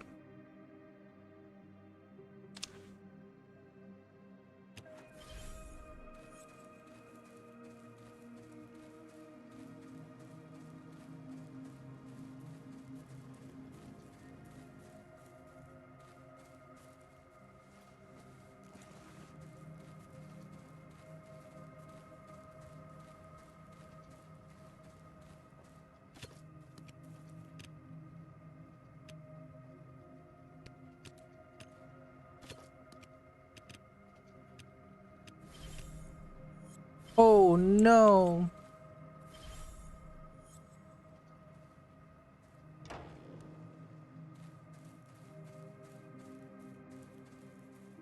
So yeah, let's see. Let's actually see. 40,000. Look! Remember the number, right? 40,250. Look at his HP right now. 46,288. I haven't done this bullshit setup right here. Right? I haven't done this. You all see it from here. And I think for the players, the first time they saw Torrid and they weren't prepared, and they say, oh, I have to prepare my items. I need to go back. But then they suddenly spawn the Torrid. I think that's what happened. So again, guys, the first HP was 40,000, right? It went up to 46. I didn't even touch him. No, I'm leaving the area.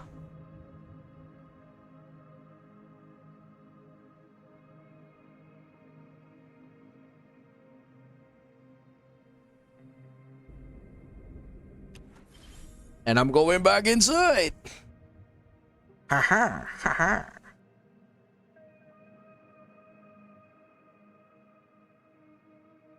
So, from 40,000, my guy gained 6,200 HP. No. 6,400 HP. Nope. It does not work if you close the app. So, 46,000, right? Let's check back again.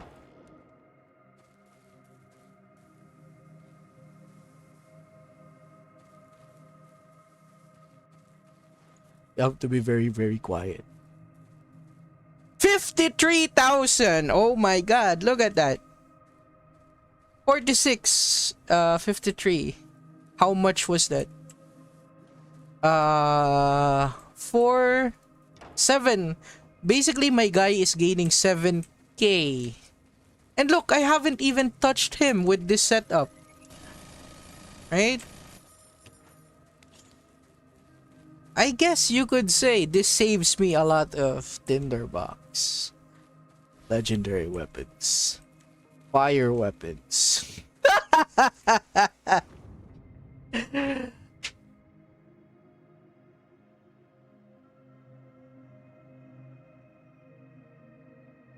It works because I did not trigger him.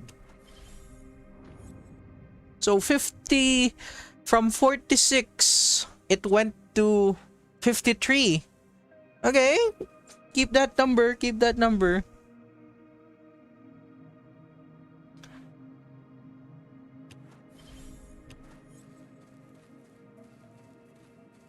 Wait, this looks nice, right? This looks nice. 25% damage dealt to bosses, and it blocks slowdown effects. Yeah, this is really good. Increased critical chance, and then this one increased the attack range of rocket launchers. It's just very sad. We rarely even get to use this armor. Only for floor 36. Maybe Plague Bukor as well. So 56, right? Remember the number. I haven't attacked him yet.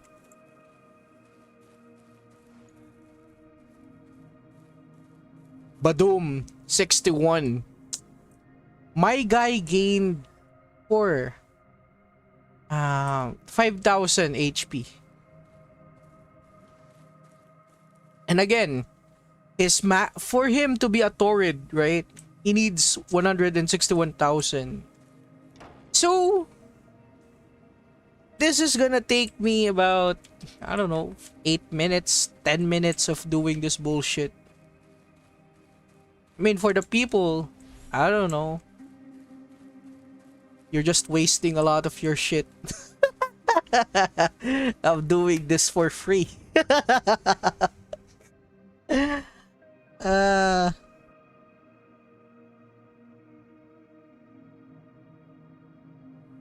And by the way, this is not a bug. This is intentional. Why is it intentional, you say? Well, canonically, the reason why it works, right? Right? The reason why it works is because, for example,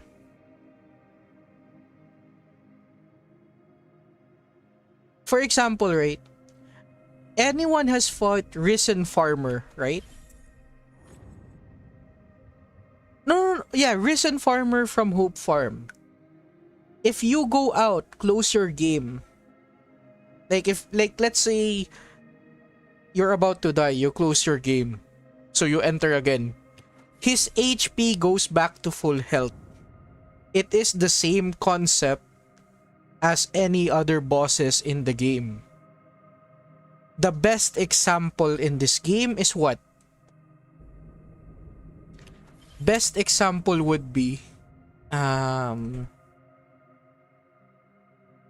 what's the name for OGS? What's the name of the boss at OGS?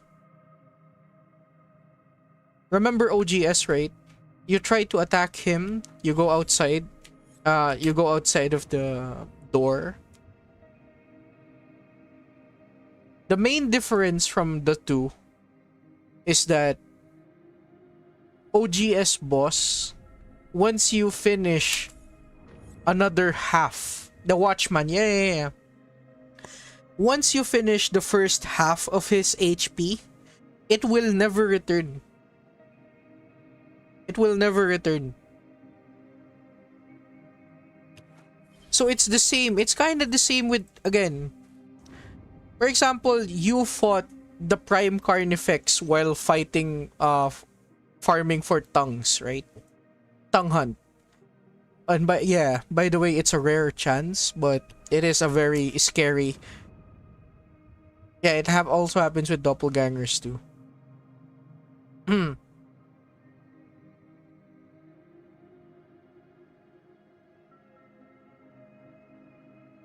But yep, again, most of the enemies in this game retain their HP whenever you leave the area.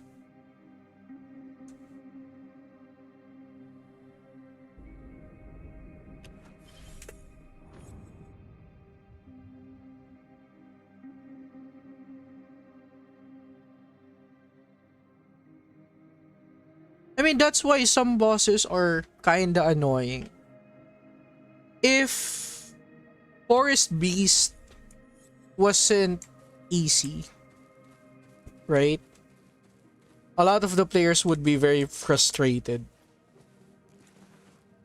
And also, what kinda sucks about Forest Beast is that it doesn't have, you have to do the same shit over and over again. And what I mean about the same shit over and over again, you're using the same armor all the time. Whilst for any other bosses, you can usually use any whatever armor or weapon. But for Forest Beast, that's why I hate fighting him. It's the same Forest Strider armor and the same melee weapons. So it was 61,000, right? How much HP is he now? 141. Holy shit, right? Huge. I better be careful not to attract him.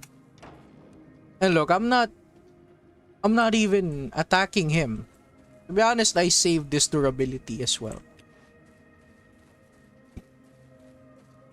I saved myself one tinderbox. I saved myself one tinderbox.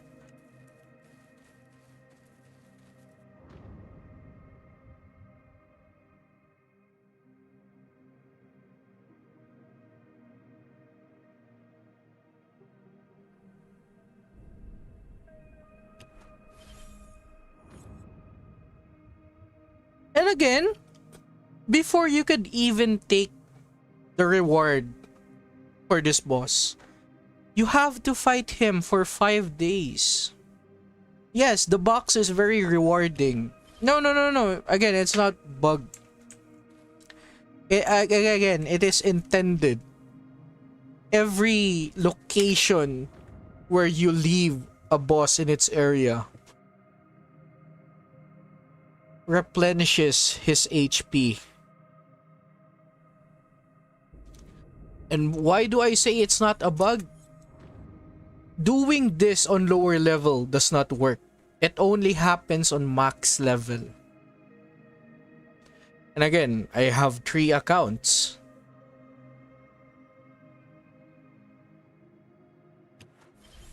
You only get 1 head for each fight.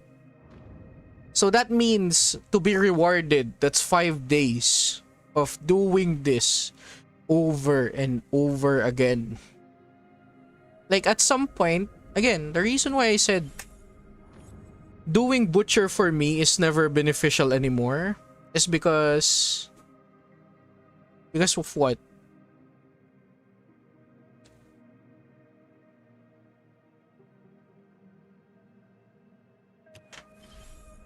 The reason why it's never beneficial anymore is because you're only getting Climset, Forest Strider, and Black Strider. And of course, the only good set is Black Strider, right? You got 5 weapons plus a Butcher's Cleaver. And 5 gadgets as well. And sometimes the gadgets you get are Dynamo, Pusher, and I already have a lot of those. The reason why I still do Butcher sometimes is if I'm lacking some perfect legendary weapons and a Black Strider set. But at this point, it doesn't matter. And by the way, I think he is already at full HP. To know that, I don't even need to know that he is full HP. I just know. But if you just want to check, you can enter and crouch. Look at the minimap. See that? You see that? Those are the taggers, right?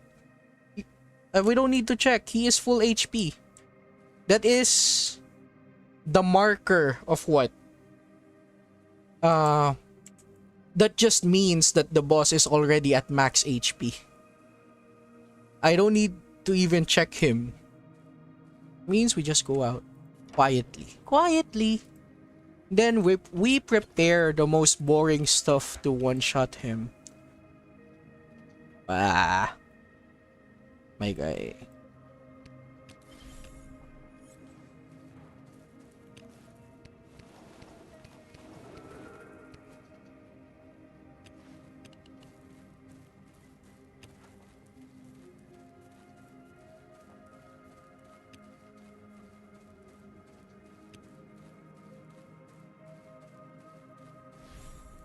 I think every time you fight a boss, I think the maximum reward that you can get for fighting bosses are for the season pass. I played this on Mumu Player. Apparently there are only 3 notable emulators that can run this game. That is LD Player, Mumu Player, and I forgot the other one. Memo, yeah, Memo Player. But by the way, I don't suggest you playing this on the computer. Look at the FPS. It might say 60, but on some occasions where you are getting fucked by multiple enemies, you will never love the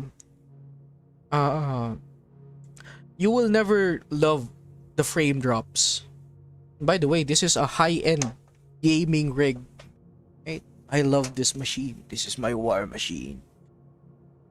The game is just isn't optimized, you know.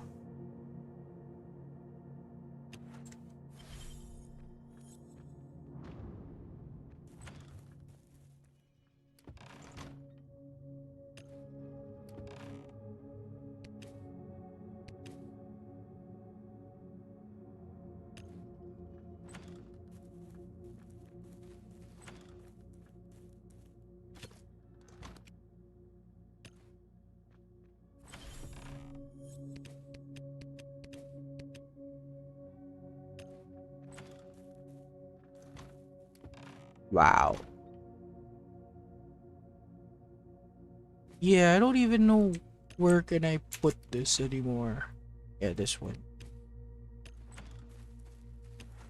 By the way, fighting him, Torrid Butcher. Yeah, what sucks about this game, right? It is so choosy. It hates a lot of good emulators. Don't get me wrong, BlueStacks is good. But on this particular game, it fucking hates it. Again, for some reason, LD Player, Memu, and Mumu Player are running this game.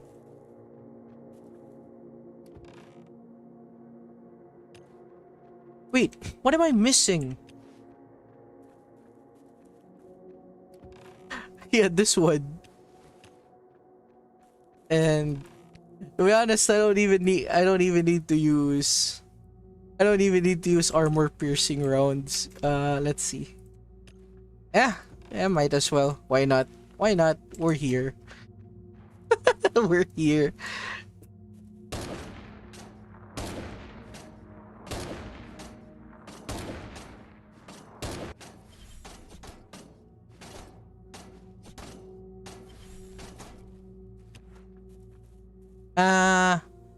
I think we bring one. Yeah, I think this is good. Wait!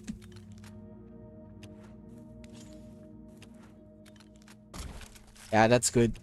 Look, the FPS is hitting 30, 39, 36. So again, I wouldn't really suggest playing this. I mean, if you're just farming for the most basic shit. Like for example, you don't ever want to play on an emulator fighting any boss fights. And this is why I am doing Torrid, right? The reason why I'm just doing this is because this is so easy to one-shot whilst other bosses playing on an emulator just isn't so smooth.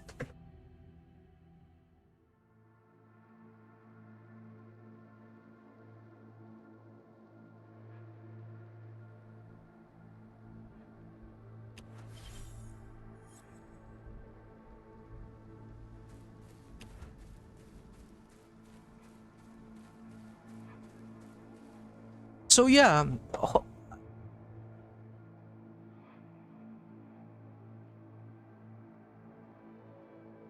I mean it's already a wonder, you know.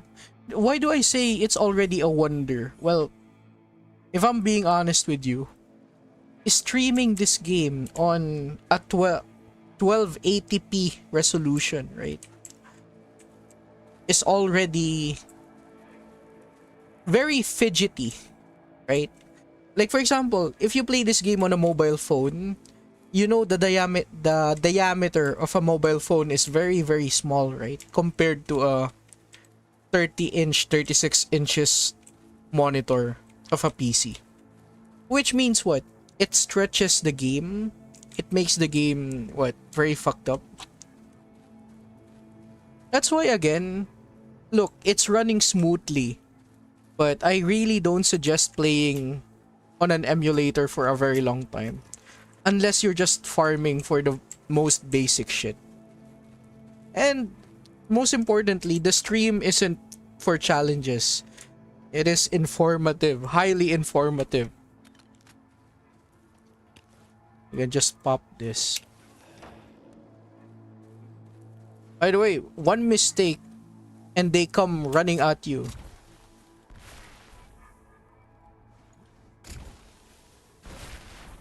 Ow. That hurt.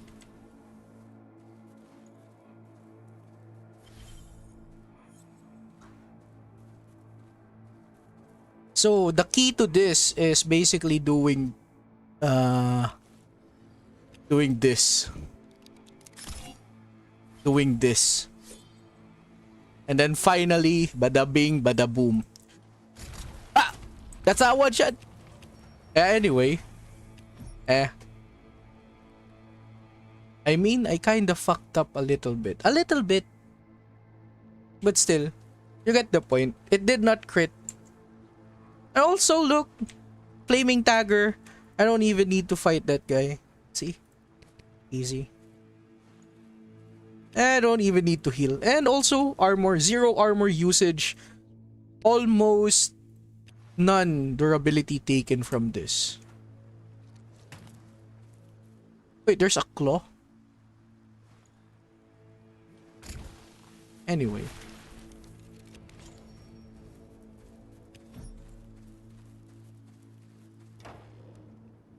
See, Torrid Butcher, done.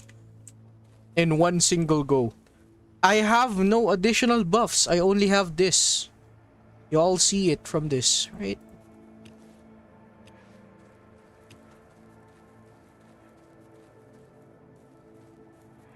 Did I fuck something up?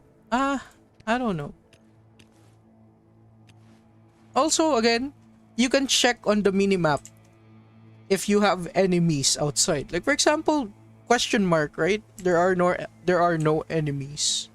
I have no enemies. Yeah, very boring, right? Once you reach this type of level where you can one-shot most of the bosses with minimal gear involved. And by the way, I mostly use this gun, right? And some of this. Not much. Yeah. Not much gears involved.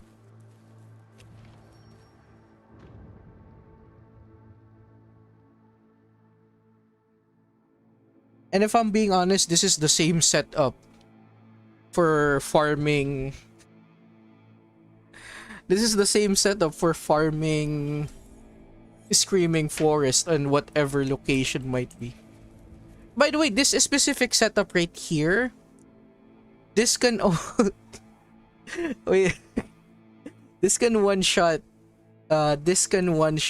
most of the enemies in Slammer. Yeah, you know what? We'll actually take this armor set. We'll go to fucking Slammer.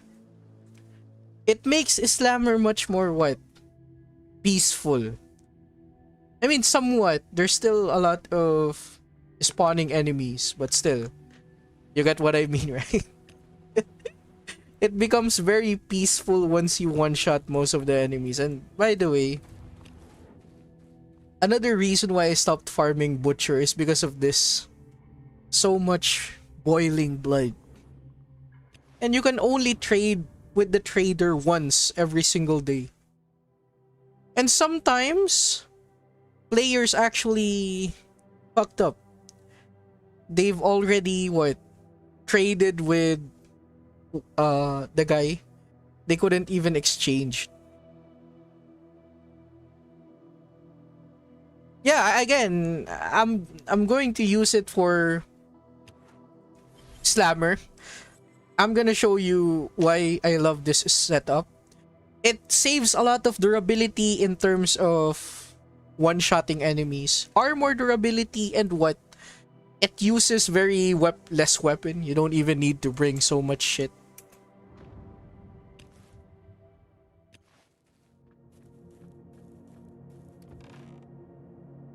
Oh, it's even hitting 27 FPS. My brother, that is not okay. See? Wait. Yeah. Actually, we can fix this. We can fix this.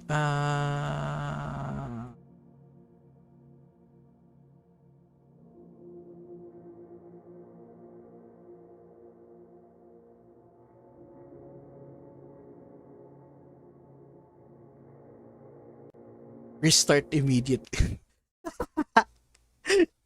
it, we just restart. Yeah, see? Yeah, it's... You can see the bare bones of the actual stream. Look. I have to manually reset the size.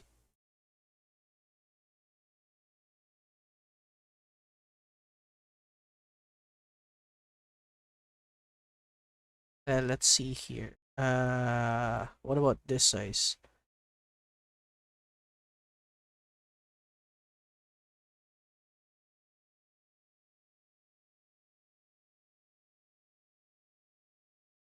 What about this? Yeah, this one is perfect.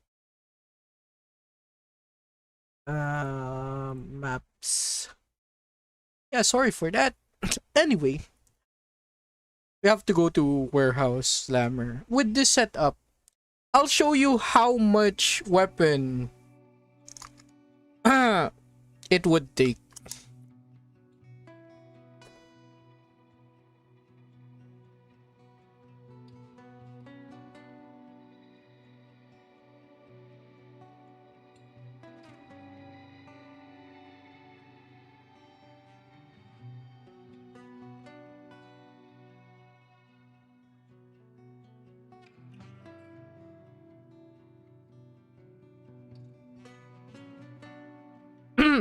And by the way, the tree set Forest Beast armor is really, really good. You know?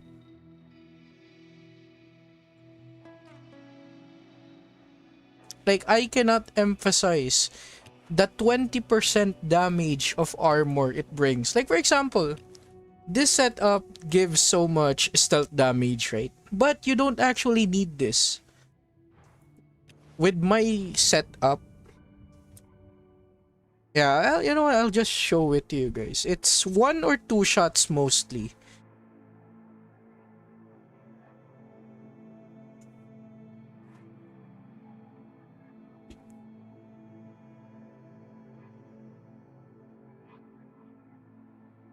Look, The FPS. My Shayla. I told you like we can fix this.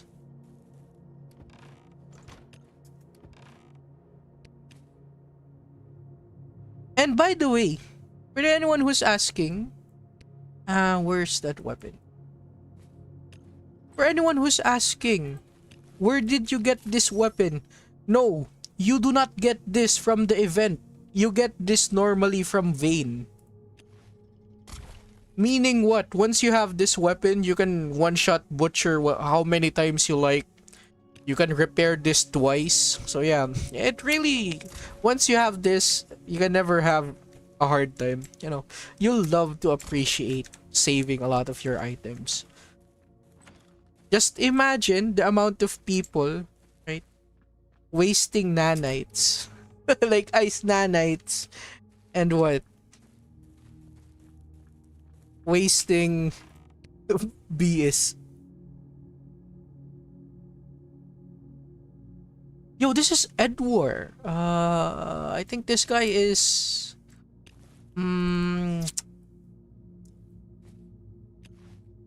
how do I say this? The one that always fights in LB.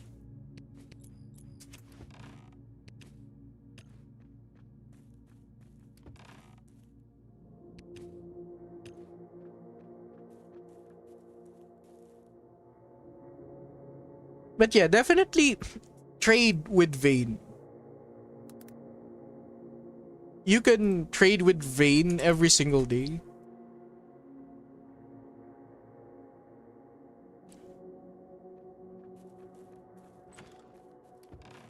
I mean, sure, it's not a guarantee, right?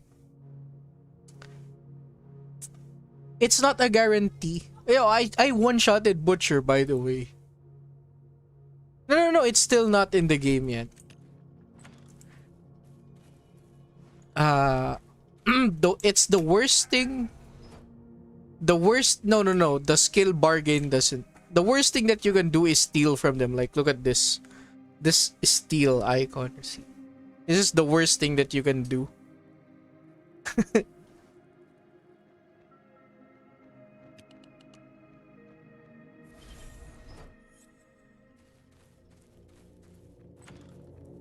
To be honest, in the current state of the game, you don't even need bargain. Because of what?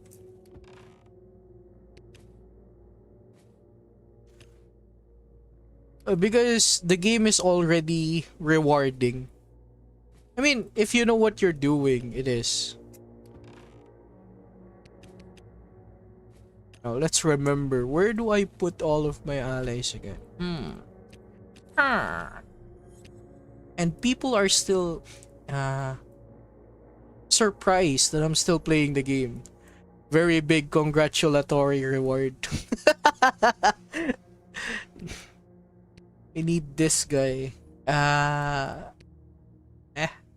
We need this guy. And we need this guy.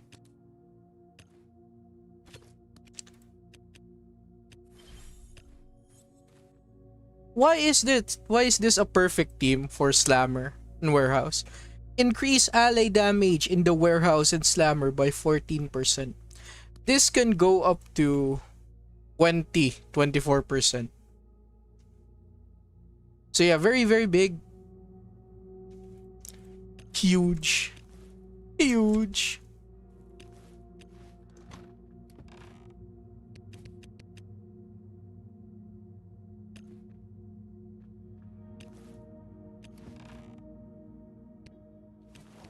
Oh yeah, I remember now.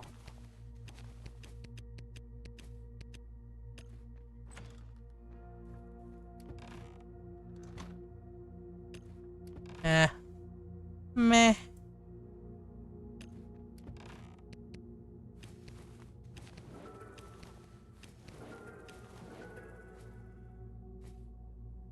I need to break this. No, we need to break this, Jimmy. You have to understand. How to farm tonics. There's only one location. Hope Farm, consistent 500, 600 tonics. That's every single day, 24 hours. What else? This lady right here. I mean, if you can get all of this every single week, the word is week, 7 days. You know, certified freak, 7 days a week. So yeah, if you manage to get all of this, all of your allies will eventually hit level 81. No, doing normal one isn't worth it. You need to do the hard mode. It's 500, 600 tonics, and it's always a guaranteed bike mod kit. Why do you want the guarantee? Well, you may want to get a perfect field armor repair set. The blue ones. These blue ones are really, really good. On what occasion do you use this? Whenever sometimes you use a perfect specialist perfect specialist armor. So yeah, they're very good. Very, very good.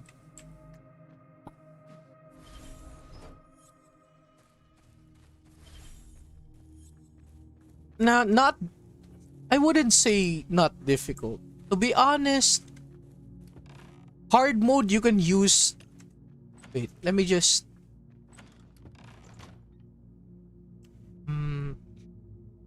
Yeah, this one. These 3 weapons right here. This are the only weapons that you use for hard mode. Basically, when he doesn't have any armor, you keep swapping between these 2 weapons. And then after he finally got his shields, you need to use a very high damaging acid weapon, which is this shotgun right here. Or there is an or.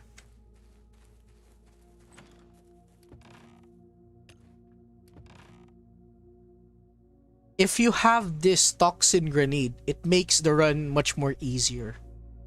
Again, if you fight Plague Bookworm multiple times, you're never gonna have a hard time doing that specific location ever again. What about armor? If I'm being honest, you should only use Klim sets or Forest Strider armor. The reason why you don't want to use Black Strider armor on Hope Farm because there's a lot of enemies that attack very fast. By the way, this is how durability works in this game. So for example, right here, I have 19,700 armor, right? Correct. Yes, legendary armor is a must. The reason why you want legendary armor is because once multiple enemies spawn in the game, like your armor or your HP bar will be decimated.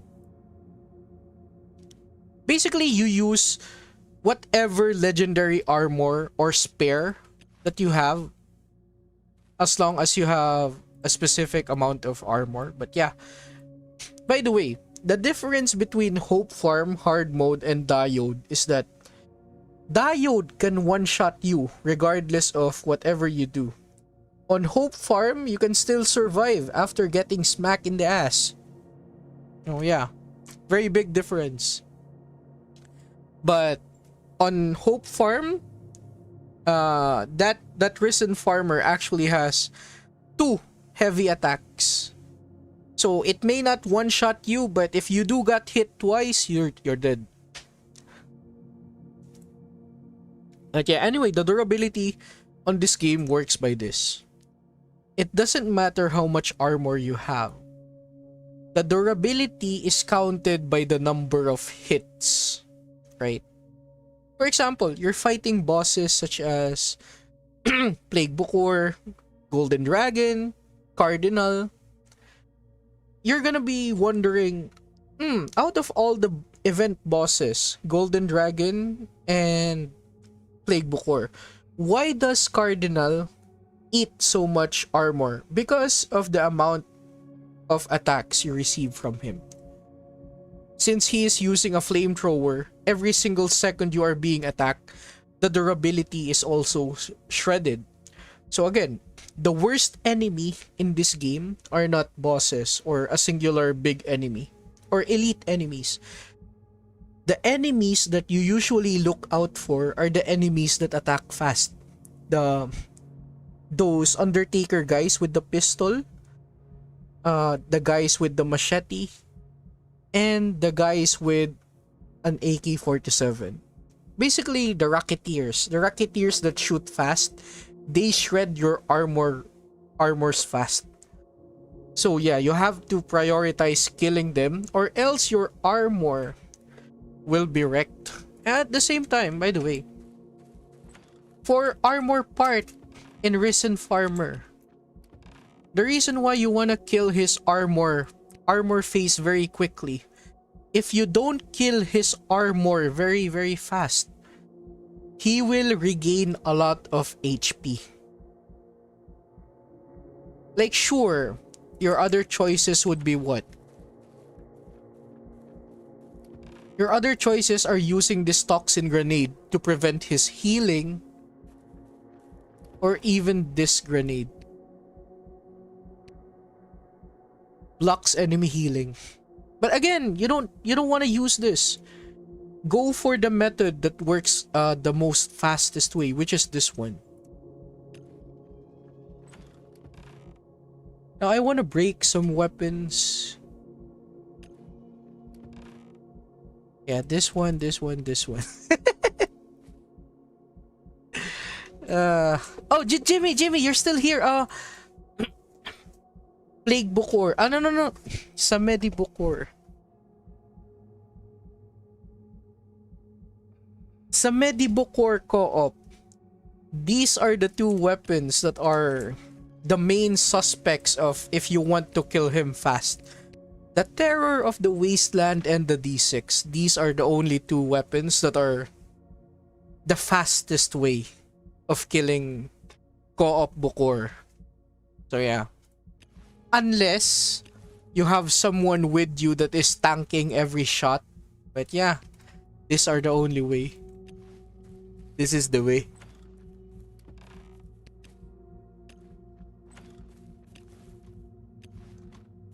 This.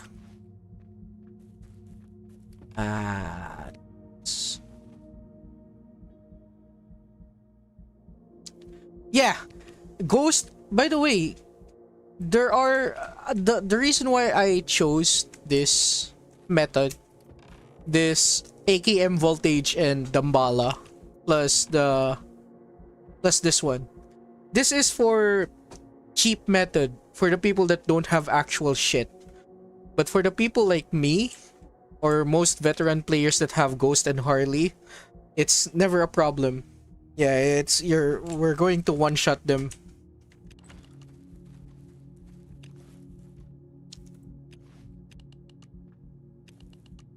This one.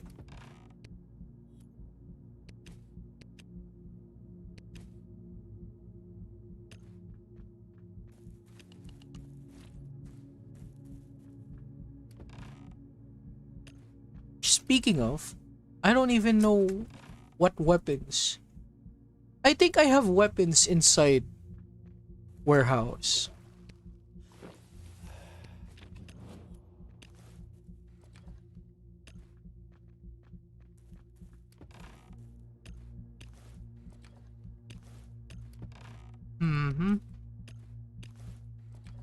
And this.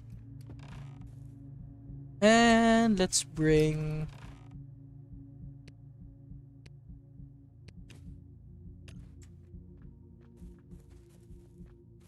Yeah, the crossbow. I mean, again, the real problem with Warehouse and Slammer is that there isn't actually a huge amount of charred enemy in the game. If ever everyone is gonna hate me for saying this, but a rather controversial take. If you don't want to go inside and outside burning up Torrid Butcher, and then this is probably the best weapon. I mean, cheap wise onto burning up his HP. Yeah.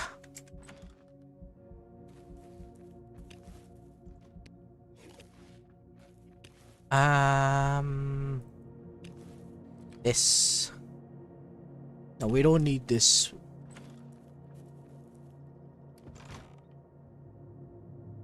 Oh yeah, I remember now. We have this.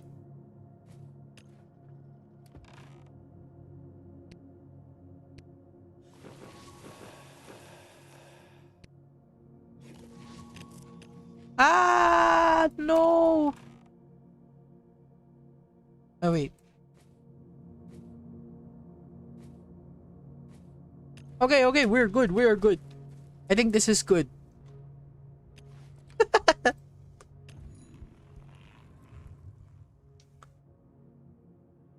By the way, you don't need to use the perfect Soul Taker for Risen Farmer. The green version of Soul Takers can do it better. Can also do it. Yeah, you're spending way too much for nothing. You know, if you really want to use your perfect Soul Taker, right? It is best to use them at Cutter, Rat King, Floor 36. Only those 3 notable bosses. For any other bosses, don't bother, you know. You really don't have to bother.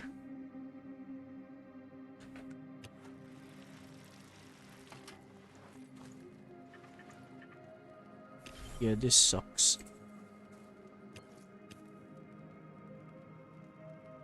Ah! Shit.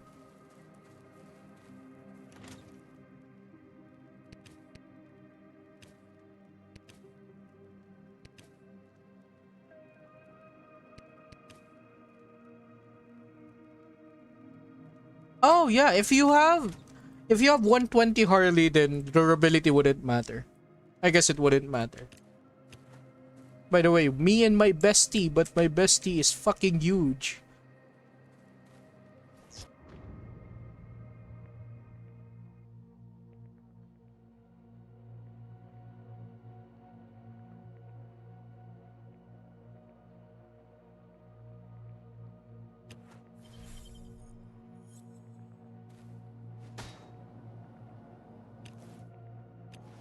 I don't have any attack speed buff.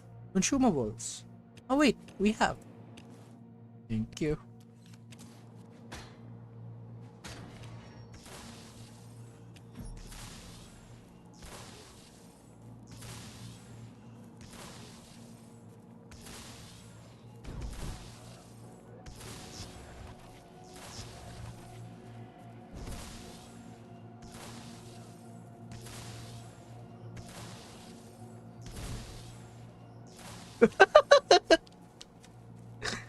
uh,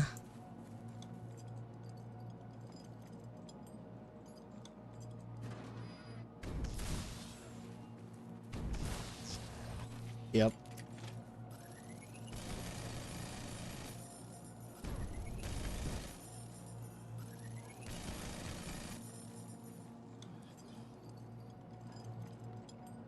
Gone. Reduced to atoms.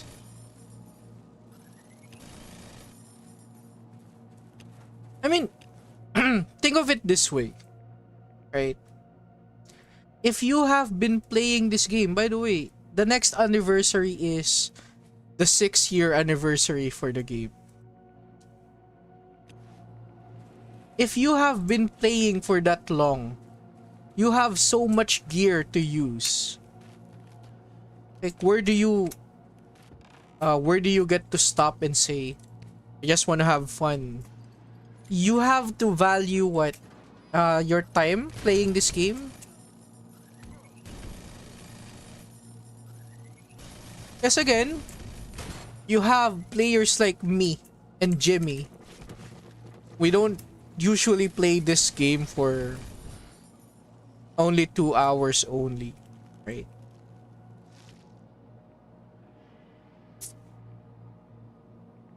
Yeah, see? We don't usually stick long to even play this game.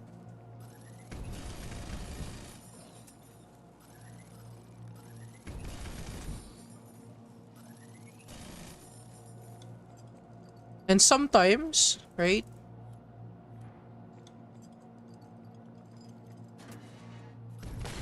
But sometimes, right? Uh, for people like me as well. Again, uh, on a professional perspective, since I am a licensed professional, that's not even a joke, right? You have to value time.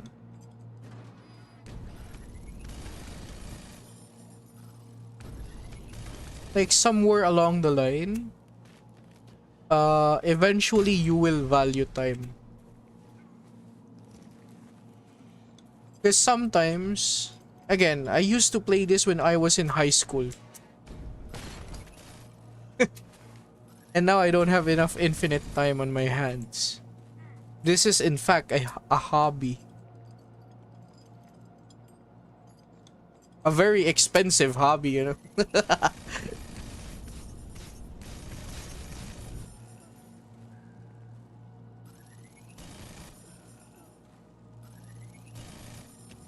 And by the way, there's no actual location or boss to use this weapon. This weapon sucks, by the way. Yeah, it does. Yeah, pretty much the same, right?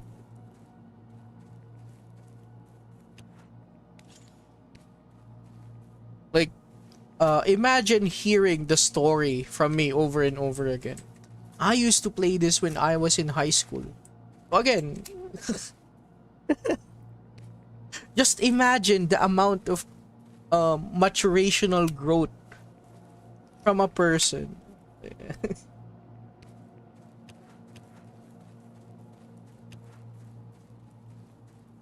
Like, by the way, I want this one feature in the game where we can exchange 100 single tiers to make them into a double bloody tier or something like that.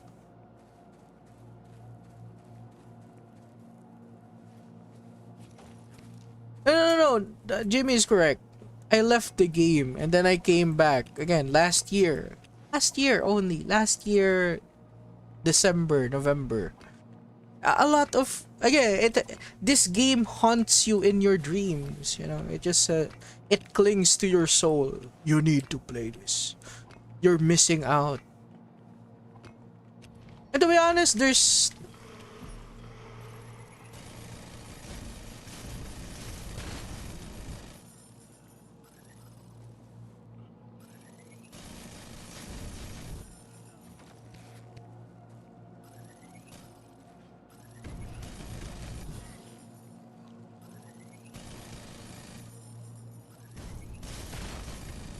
and yeah, to be honest, there is no fear of missing out.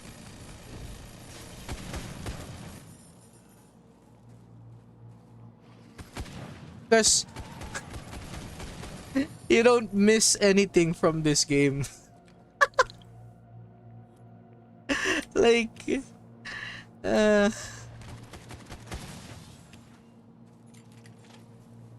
like you can leave for 4 years and the game mechanics will still be the same.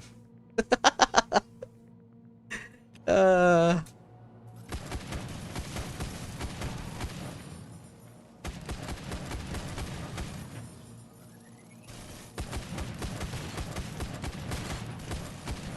Yo, but there would be changes if I'm being honest. Like, changes like what? Changes like gun nerf. Armor nerf. What else? Specific ally nerfs. Like for example, particularly the nerf was released on December, early November. So basically, allies such as this one that deals AoE damage, their energy just drains so fast, right?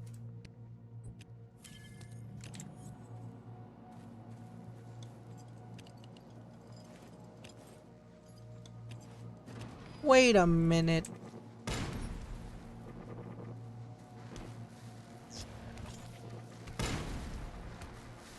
Oh, by the way, did you know?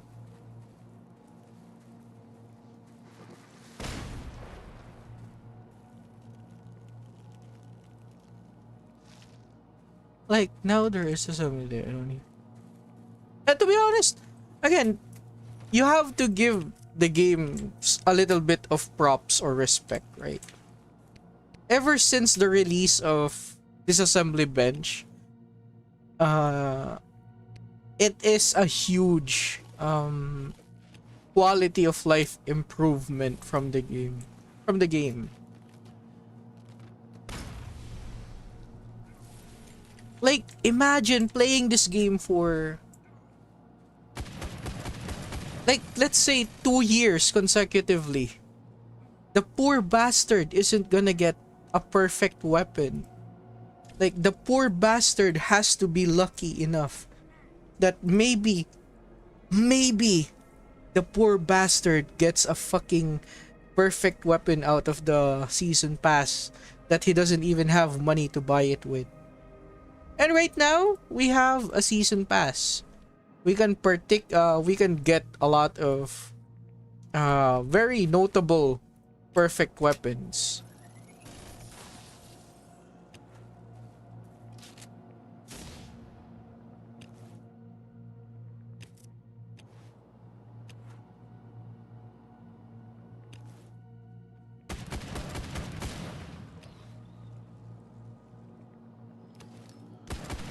Meow. Meow.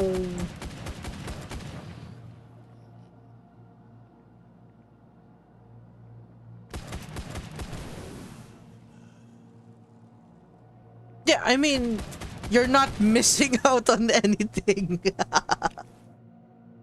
uh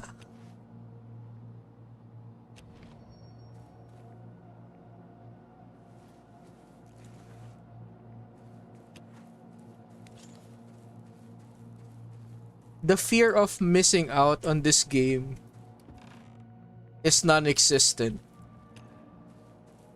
Basically, for old players that came back, they see the season pass. This seems very flashy. I like this one. Maybe I would buy it. And then slowly they will realize, what would they realize? Wait a minute, I fucking spent $20 on this shit, and I have to grind for all of this bullshit. Like, brother, like this has to be the grindiest battle pass out of all the fucking live games that I've played. Holy shit. Like, you're spending money on some items that you don't even get on day one.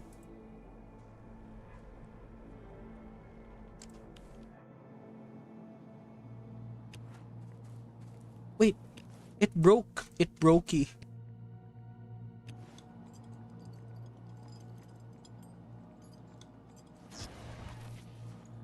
$23? Boom.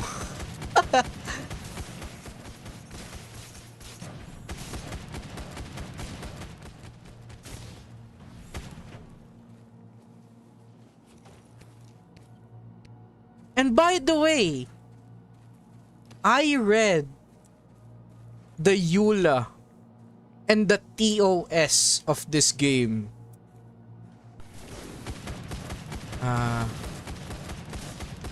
In professional terms, okay?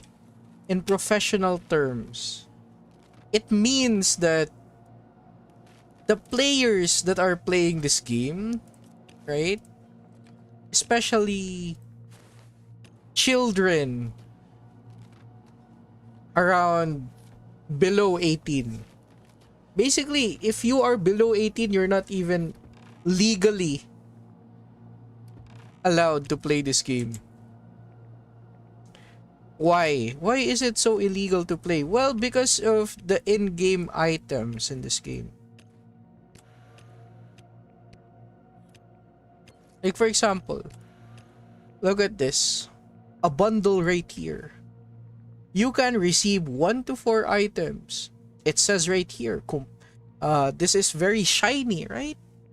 For the eyes of every minor, they might think, I want this 15 slot right here. Looks very good. But they don't even know it is by chance. You can never get anything. There's no guarantee in this game.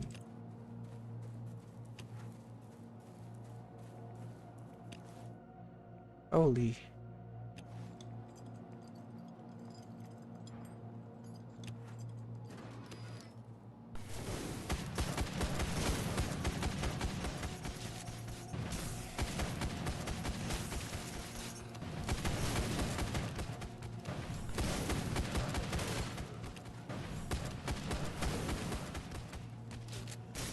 Hey, they're still alive.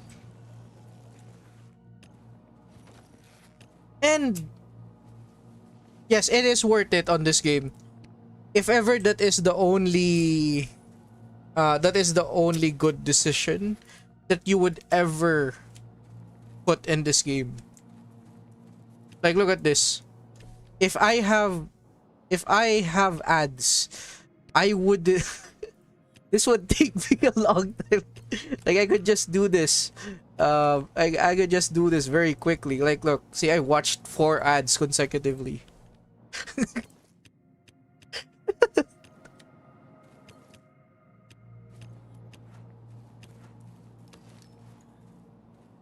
Oh, what?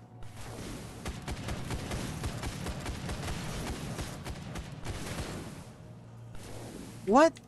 What do you mean, my...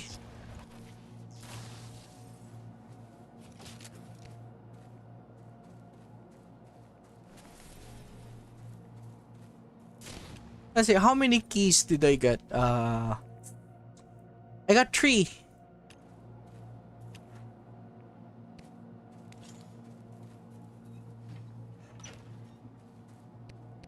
And by the way,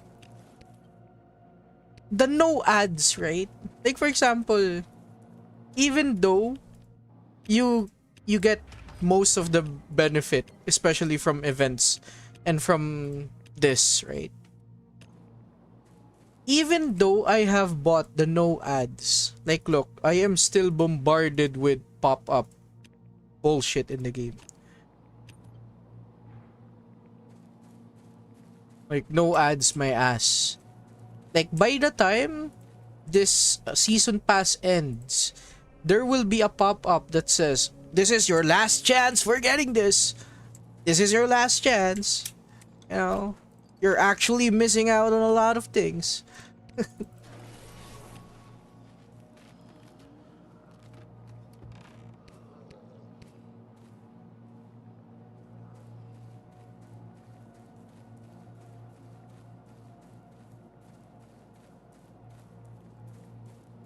Oh yeah, look. I'll show you what I mean. Look, I'm going outside and look, there is going to be an ad for warehouse, for items that you need for finishing warehouse and slammer. It's apparent on every location. Like for example, butcher, fighting butcher, fighting this specific bullshit. Right? Like yeah, yeah, look, I'm going outside and eventually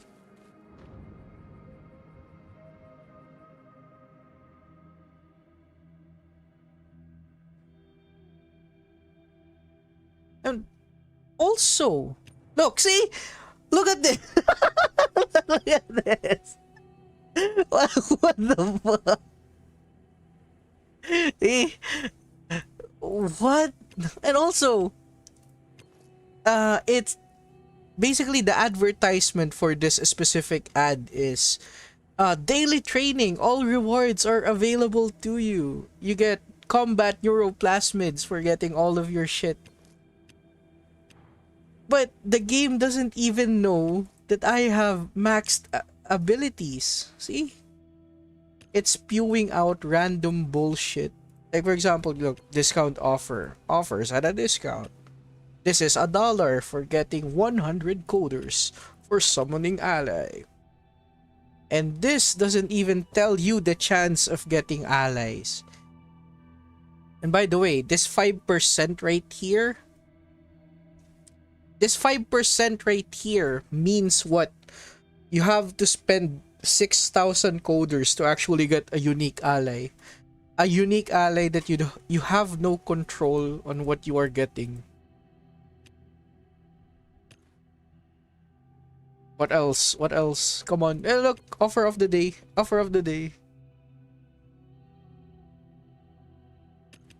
Reset. Can we even reset? Oh, look, I can even reset my skills for free.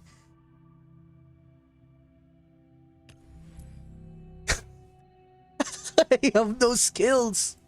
Okay. I have 20,000. Let's see. Let's see how much it would cost. I mean, yeah, I don't even need to reset. Oh, yo, remember my numbers. I'm not making a video out of this. I'm not a degenerate. You actually need 15,000 points. Do this immediately to get rich at DOZ.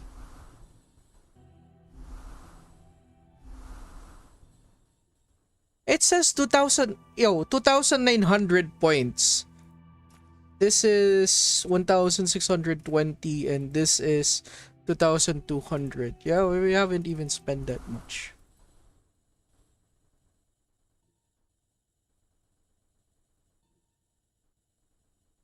You can't even hold this. I have to click this multiple times. I have to click this. Fuck.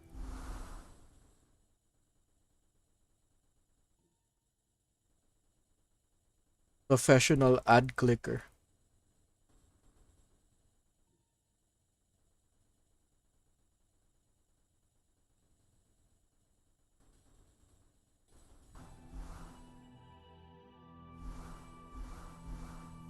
Tada! 2,900.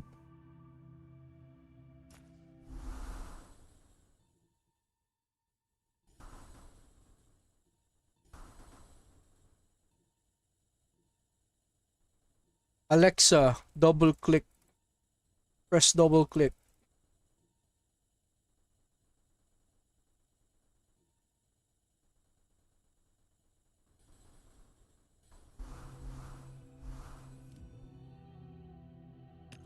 How much HP? 8,000.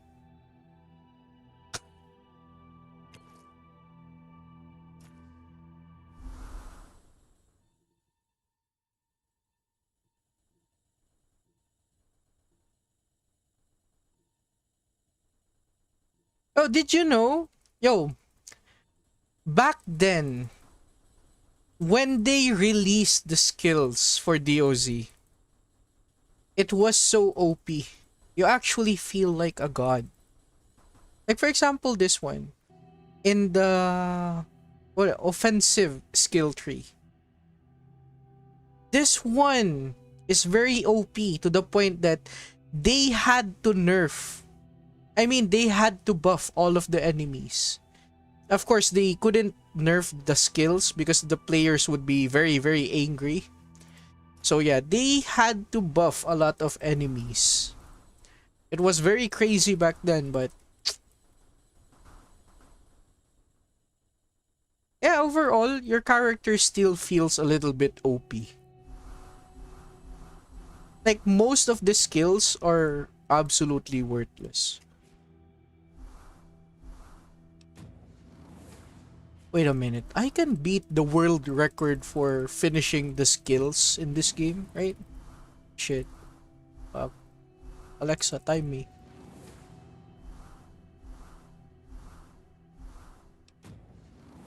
Holy shit, this is gonna...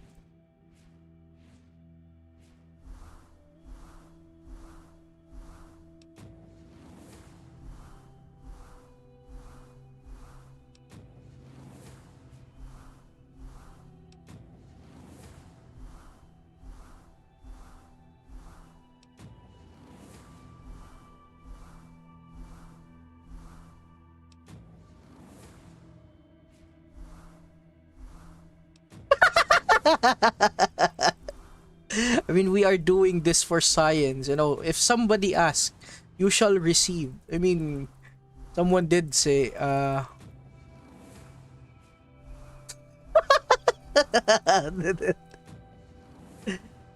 shit. I mean, how many points was it right now? It was 20,000 points.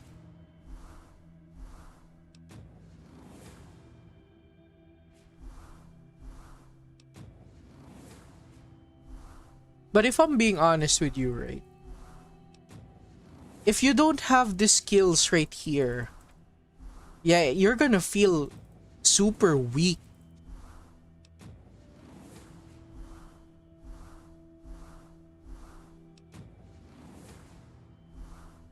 I mean, it was free for the first time. I might as well go through the trouble of doing it. Again, we have to... What? We have to actually learn. Because this is what the average new player of DOZ experience. This is the complete gameplay from now, and may I remind you, there are still 2 more. Holy shit.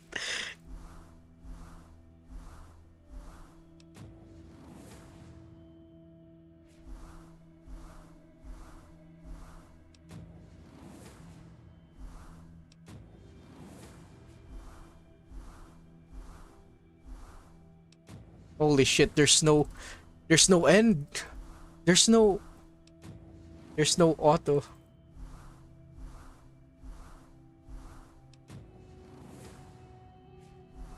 You know, this game is sponsored by Logitech G502 Hero. The double click is fucking fast.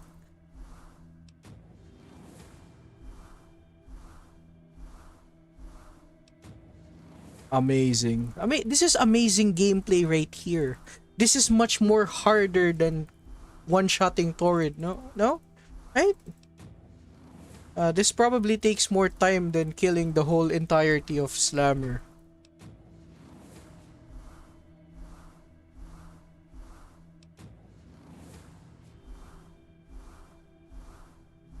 But holy shit, I mean, I have 20,000 points, right? We're down to half, 10,000. How do you get keys for facilities? Well, okay.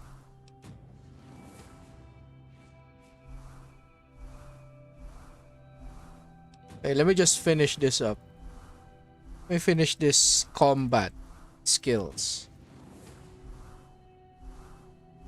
Yeah, wait. This is for science. This is for greater knowledge. Just so other players wouldn't keep asking, how many points? We'll finally learn how many points. Okay, 6,000 left. So that is... Fuck math. Shit. 14,000 points. Yeah, 14,000 points of combat. If you need, for example, Stoker keys. This one. You only get Stoker keys from Warehouse and Slammer. Right? So if you want Diode keys, this one, Diode, you need to pick the lock from Old Gas Station. Aside from Old Gas Station, to get the keys for the twins, you need to do airdrop. Now, you can get extra keys from doing the airdrops from Screaming Forest. But the key from the Screaming Forest is random. Sometimes it's Stoker key, sometimes it's Diode key, sometimes it's a twin key. But again, guys, you don't want to visit the twins because number one, the twins are very complicated and the most hardest out of all the facility bosses. And also, your only incentive of going to the facility if you are max level is crafting these three weapons. And yeah, there are a lot of good acid weapons. So yeah, you don't even need to go to that twins, because you're always gonna get this Spas Cobra. If ever, prioritize going to Diode and Stoker. Both are very, very easy, and you need both of these weapons regularly. You need the Spark Rifle for Decayer and Samedi Reaping event, and you need the SVD Verdict for, you know, one-shotting most of the enemies in the game. Oh yeah, we're the continuation of the very good gameplay. Water drinker. Yeah. Good. Yeah. Your health is increased. Yeah. This is absolute gameplay right here. Huh? Game of the year 2025. No?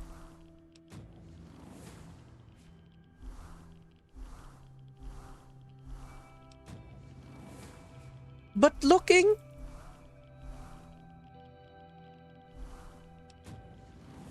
at the actual skills, right?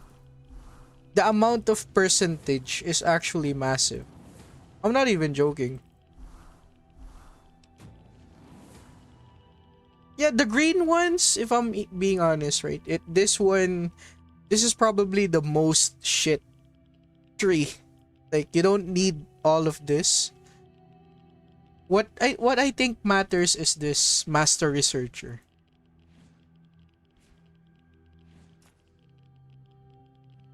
Yeah.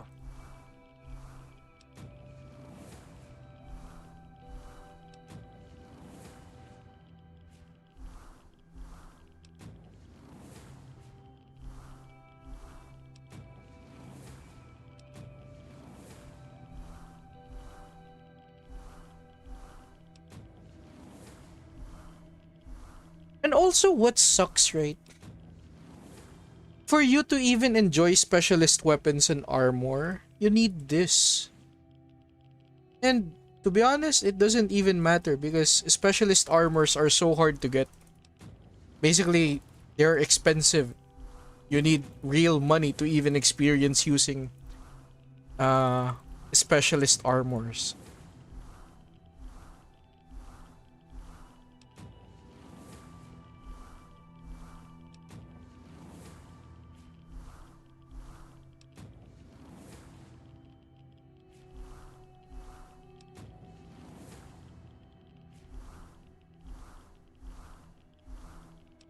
Now, what's really big on this skill tree, this blue one, is the potion.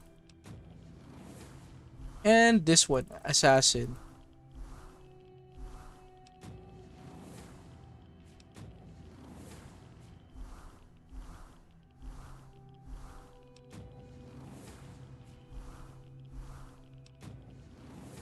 Yo, maybe my skills are bugged, right? Like, maybe we are not one-shotting most of the enemies yet. Maybe. We might unlock a new bug because we resetted our skills. Holy shit, final. Okay, how many points did it... Was it... Is it the same? I think it's 12,000 points. Last one. Are we dropping the viewership count? No, no, no, no. Everyone is sticking. They love this fucking content.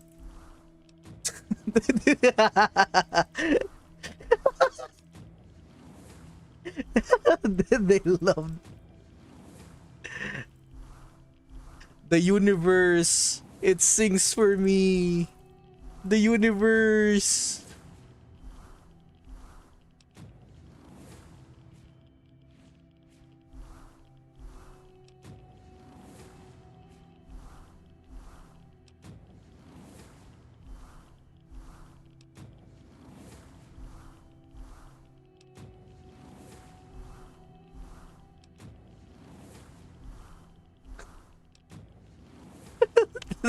this is this is game breaking. And by the way, I did not know this cost 2,000 gold. Like holy shit, that's daylight robbery. It's practically what? It's the same as costing as a legendary tools kit. And Greece.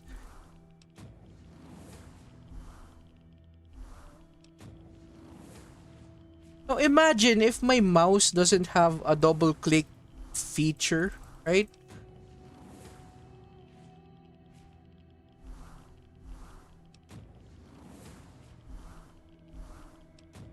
Now in my head, I thought this was very, very fast. I was wrong.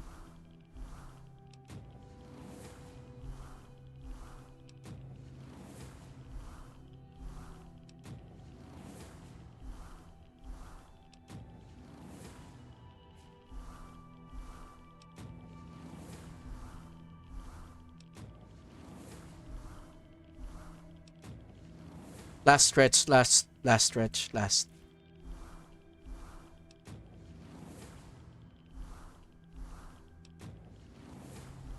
I am a cotton picker.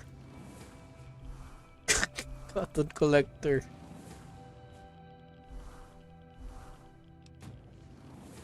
Last five. This is high intense gameplay right here.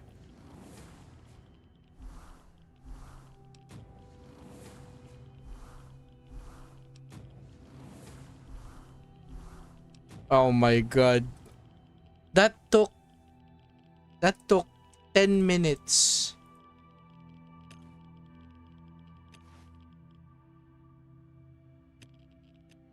Yo, that costed half of the viewership, by the way.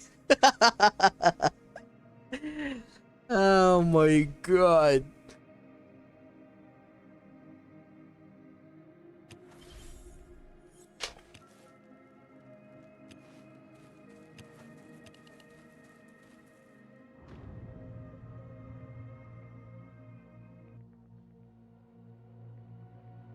Actual gameplay.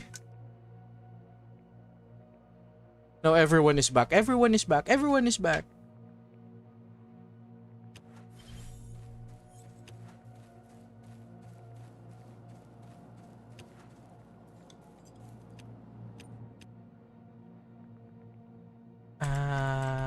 Tools.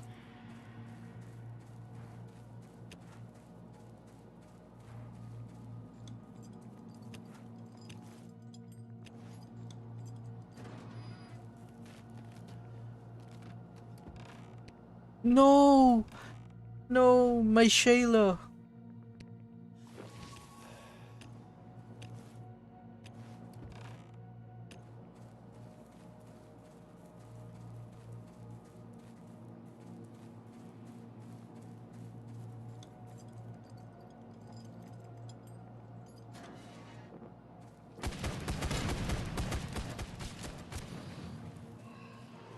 No, my Shayla.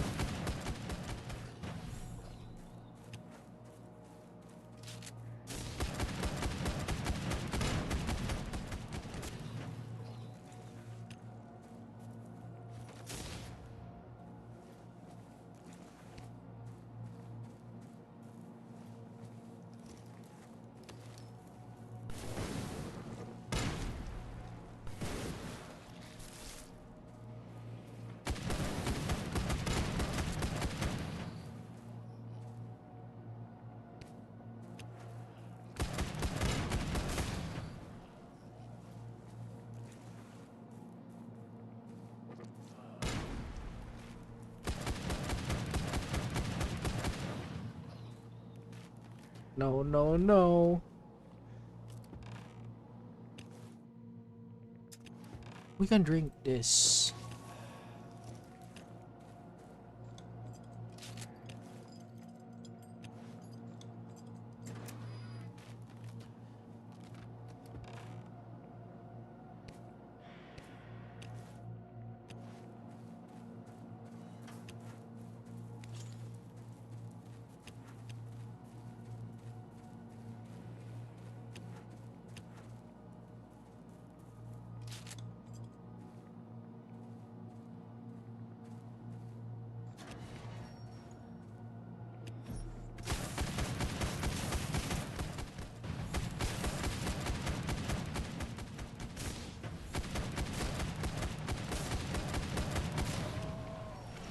Wow.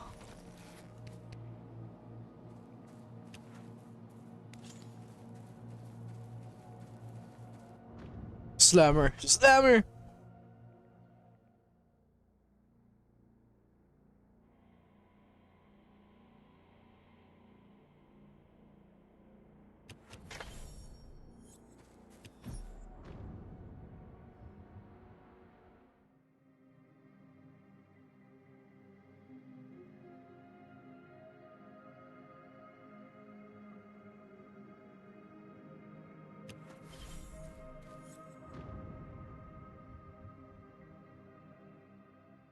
Now, Slammer.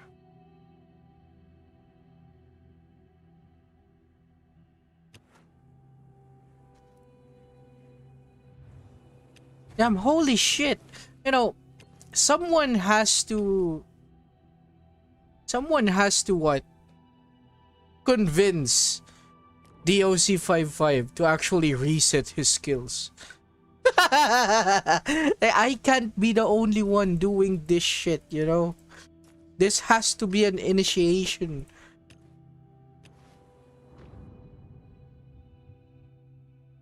I don't want to be the only guy that had to reset all of his skills.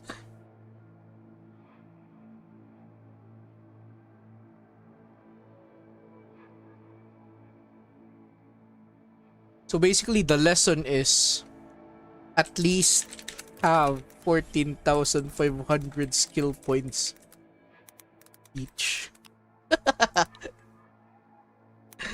uh,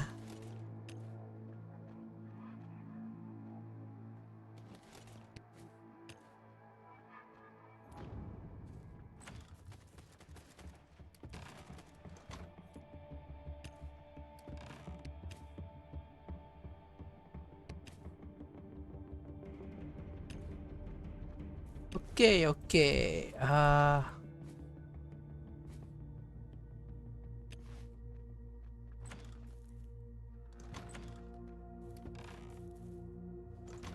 We're... Nope. So...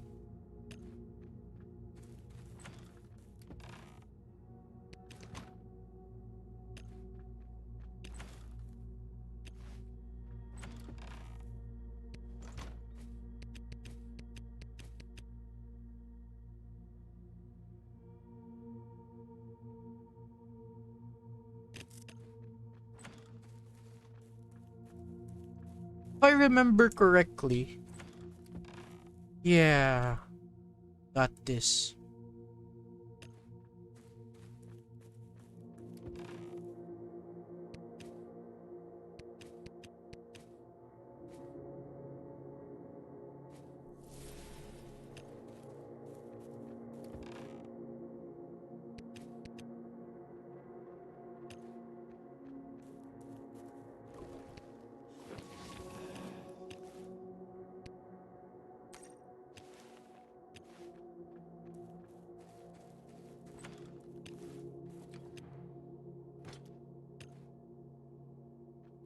I need...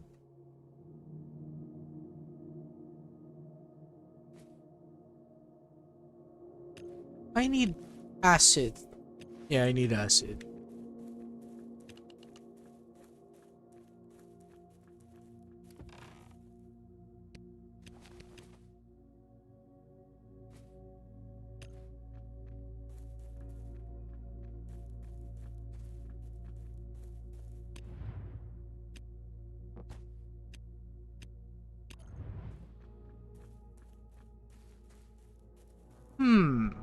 acid, acid.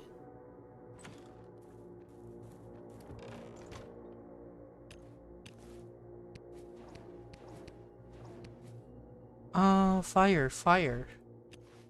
Fire, fire.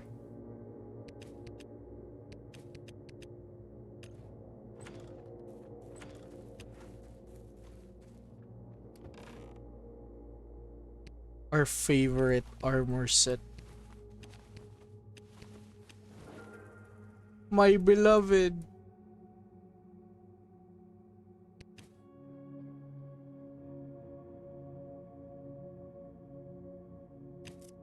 We need one more tinder box. Tinder box, tinder box.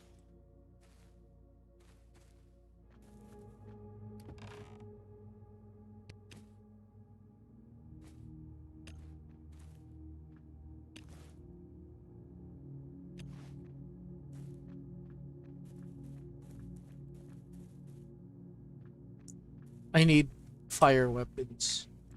No, throwables. 10, 12.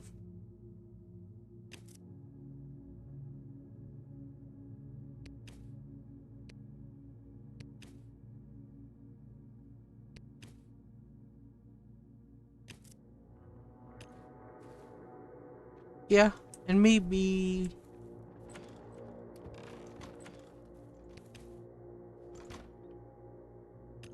Yo! See, everyone loves this game. I do too, random citizen. uh...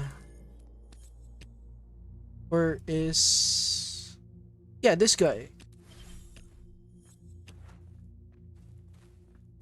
Oh, where are my... acid? That's one. We need one more fire.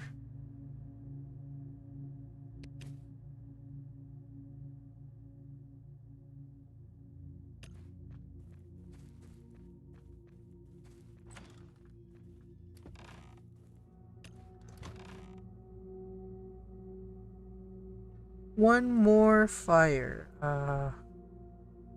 Nope, not this.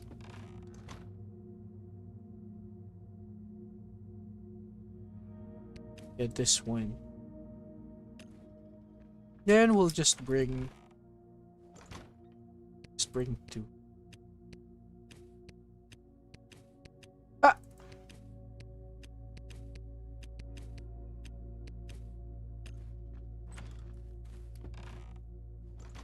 Then we'll bring one.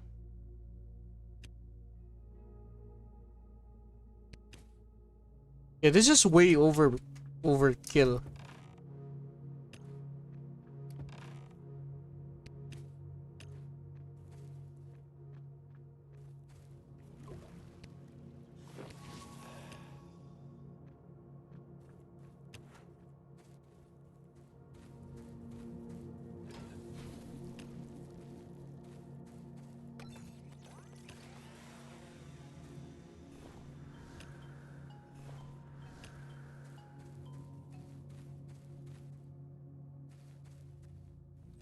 I can't use that.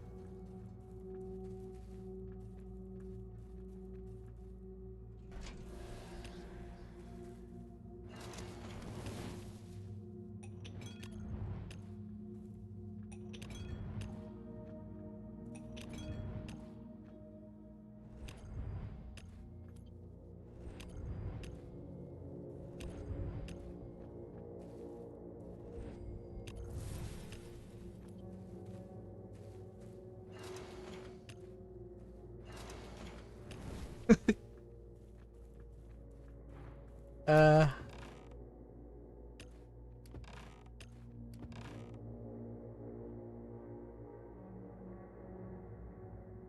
20. Yeah, we are good. This is absolute peak gaming right now.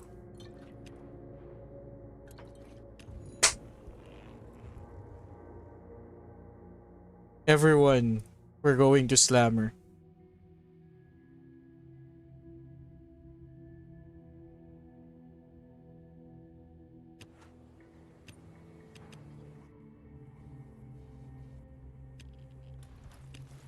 We'll take this out, take this out.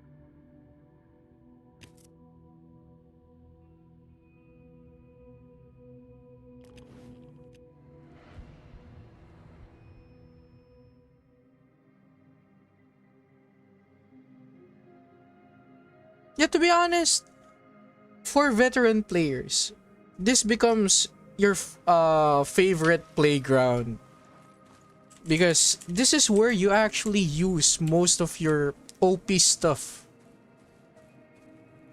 Probably the most viable location, okay? We'll throw this out. Nah, we'll keep one. We'll take one. We'll throw this away. Yeah, I think this is good. Good, good, good. And yeah, I think this is good.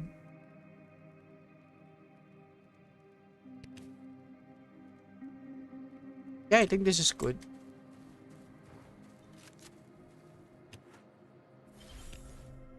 So for weapons, we need sniper rifle. This one. This. Yeah, I think this is good.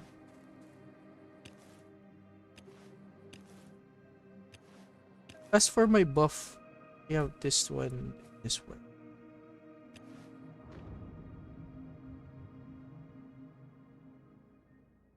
You know, it's so much fun to see some player do their slammer run, but actually doing slammer, right, alone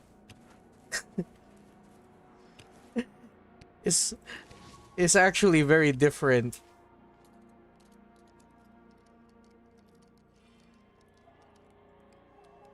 Yeah, it's they removed those containers.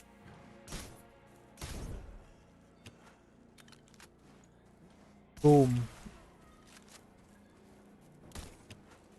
What?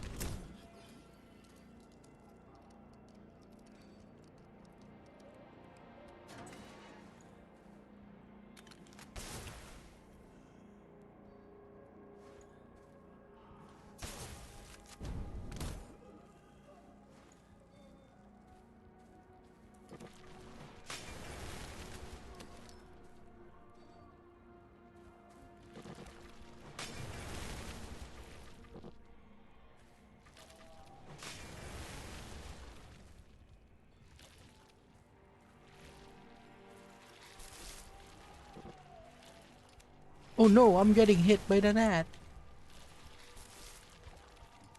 Oh,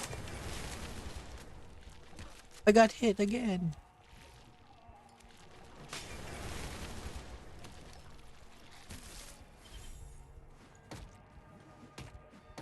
Nah, I mean, I hate nuts in this game.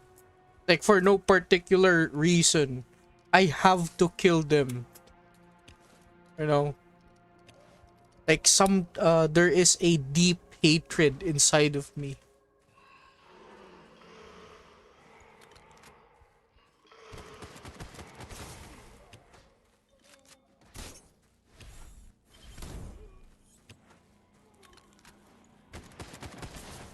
They're dead.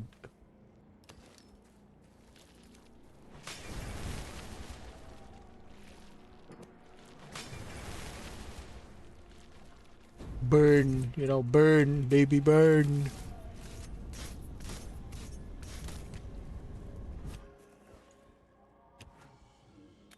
Ah, what? Bonk.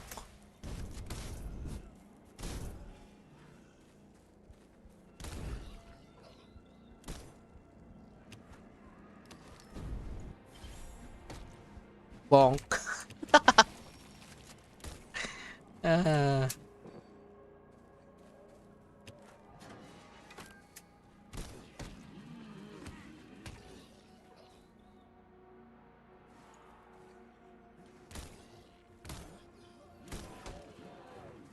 Oh no! Shit.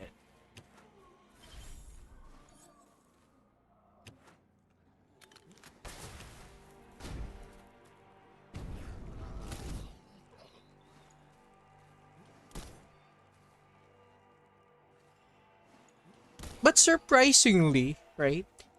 Surprisingly, you can actually do what? Sneak attack in warehouse and slammer.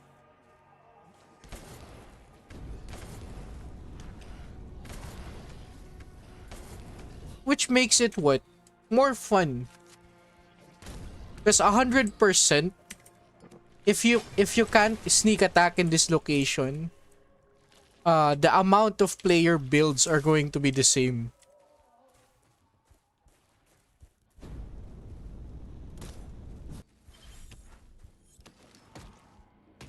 That's why I hate certain locations, right?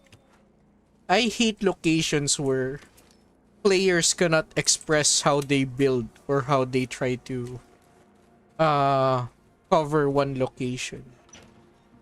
Because everyone will just follow one specific build, one specific item, what to bring, right?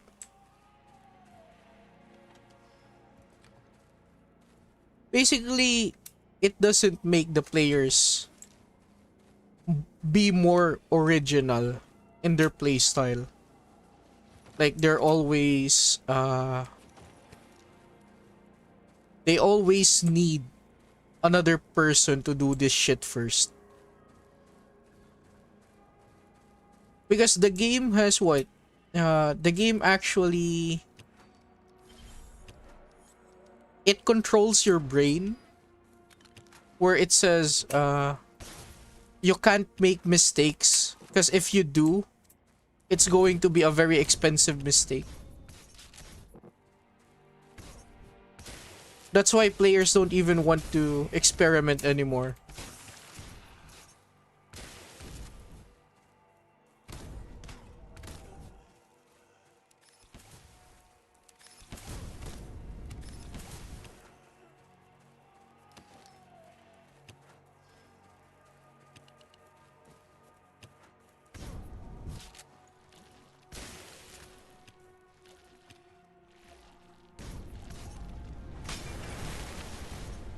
Yeah, I mean, for example, right? You don't even know. You don't even know if the gun is good. That's why players are what? Constantly asking, is this a specific season pass is good?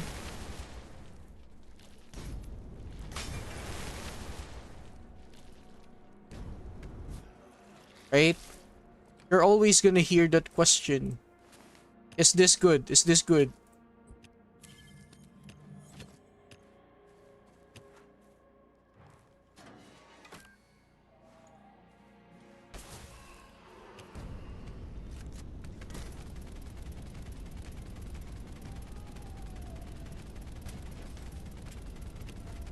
Thank you. Like, it is not shooting the turret. Anyway.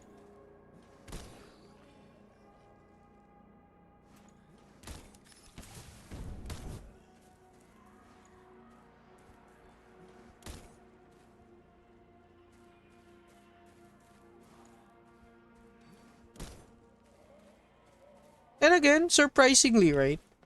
This last confession lasts up to this location right here. Which is, on my book, really, really good.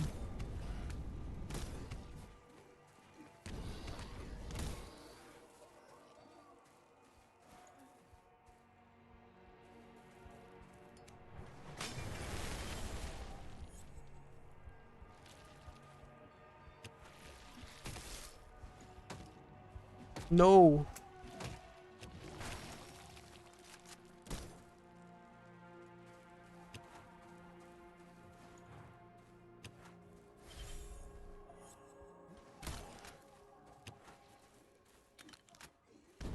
Oh,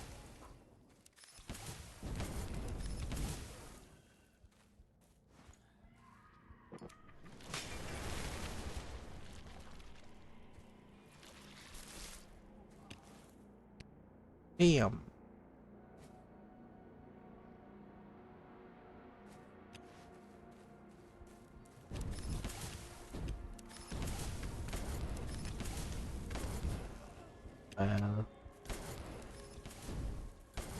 Oops.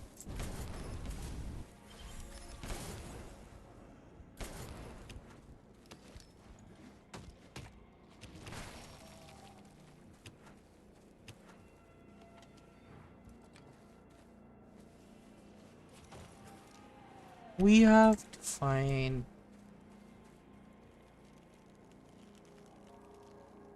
To be honest, yeah.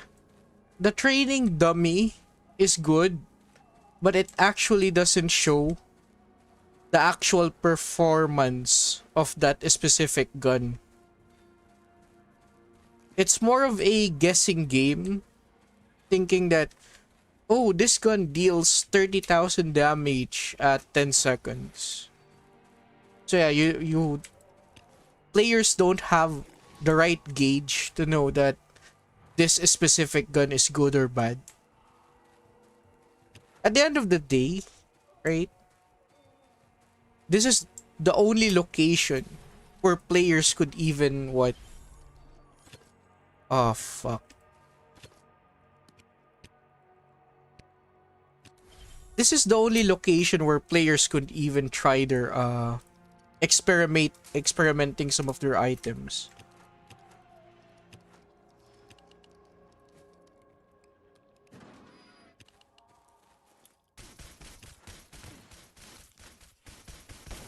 Ooh. Bomba. Ah!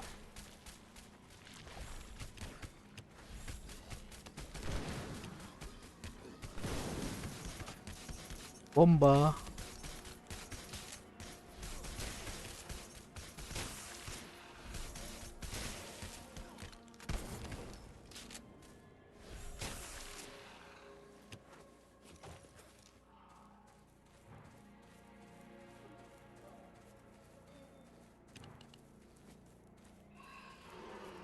That's a card effects, right?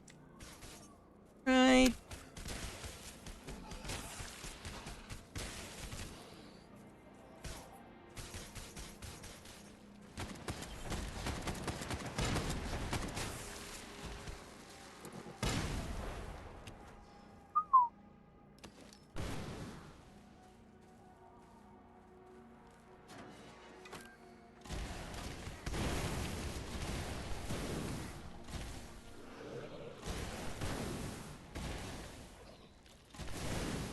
Oh my god.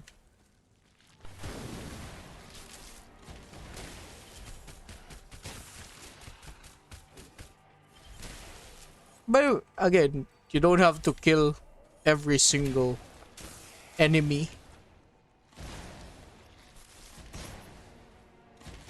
You know, I just I just hate leaving survivors. No Russian.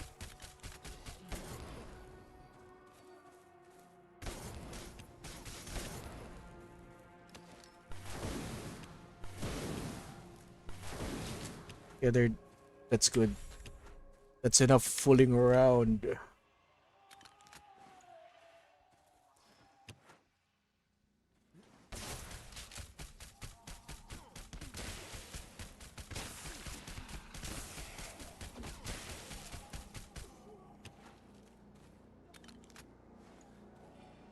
Boom.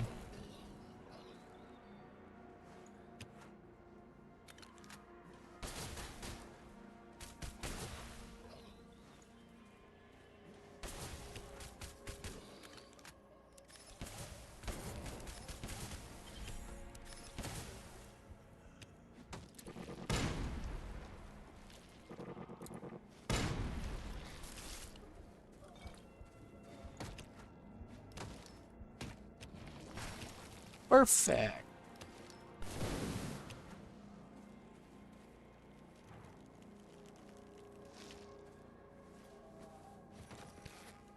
How many keys was that? 2. She. She. That is a pretty low number of keys.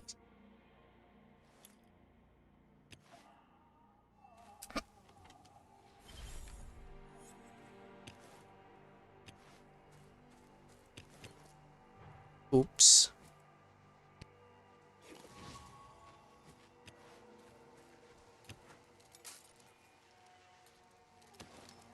speaking of,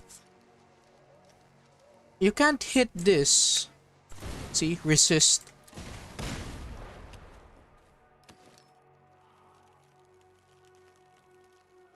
That's what I hate about uh certain enemies in the game.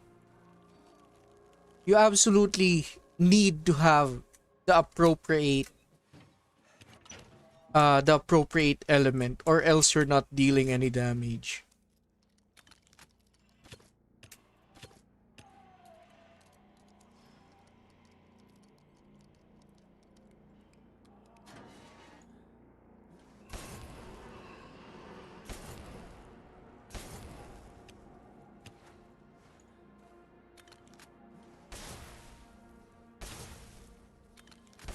Come on. Good.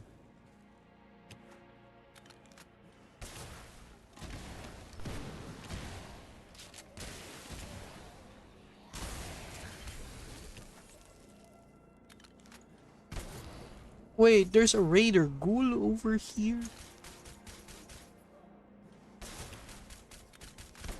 No Russian.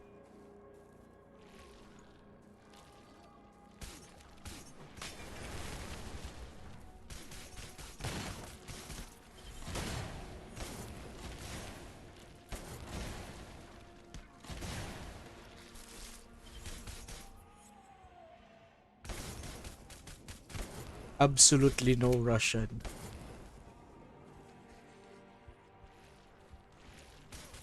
Ah!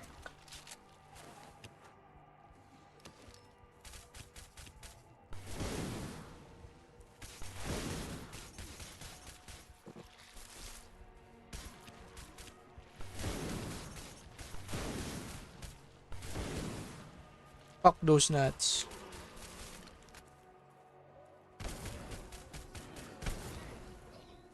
All my homies hate those nuts.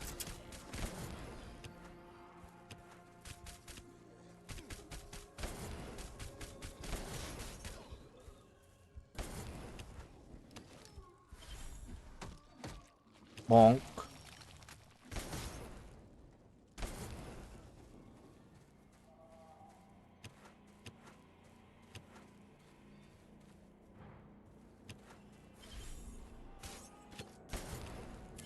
Get in there.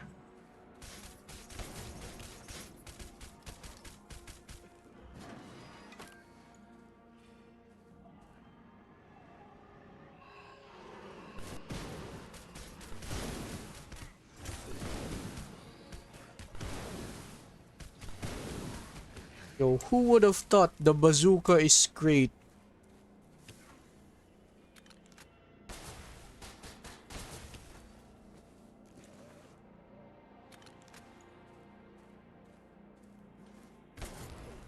Now, where is it?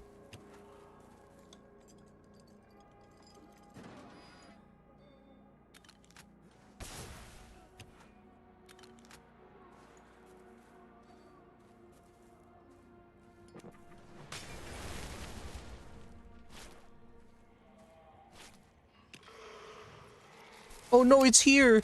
Wait! Actually, it's a good thing. What?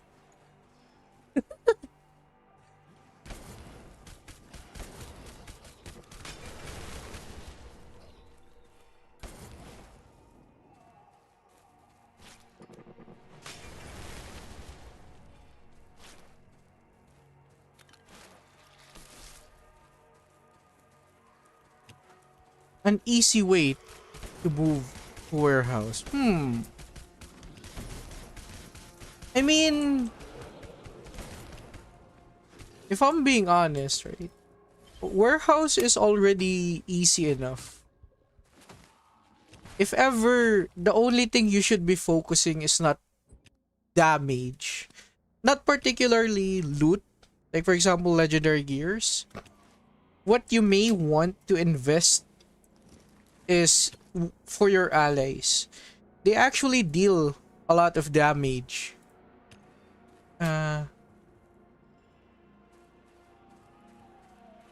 They actually deal a lot of damage.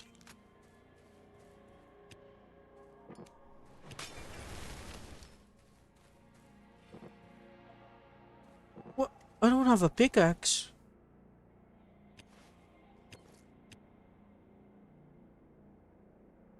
No, I do have a pickaxe. What?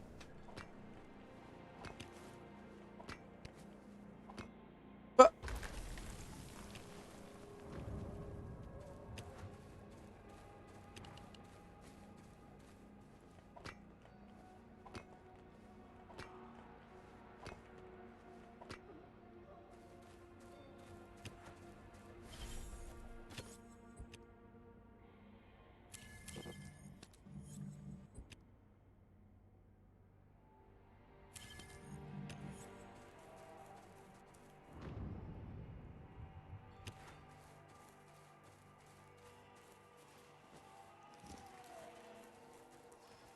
hardest part would be what?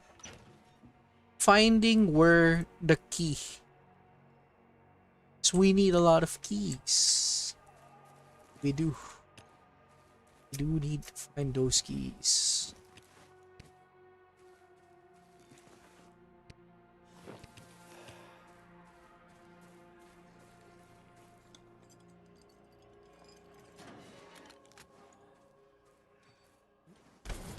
Ooh. Do see.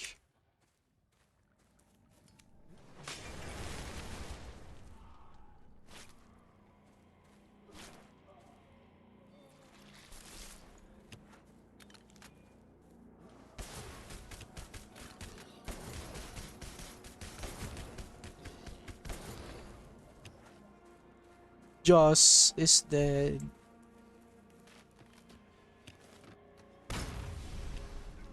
Oof. Well, that was shit. Well, that is good. We now have 3.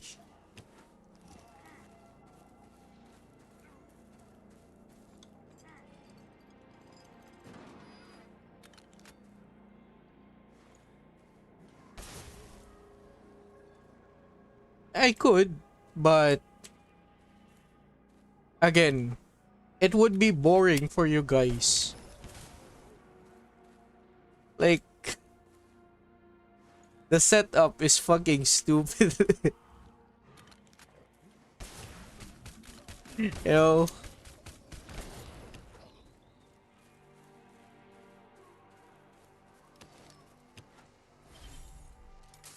Oh no!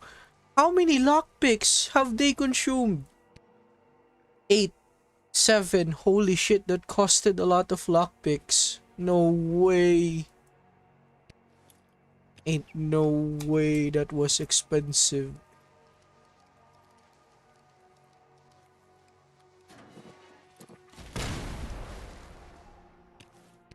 Well,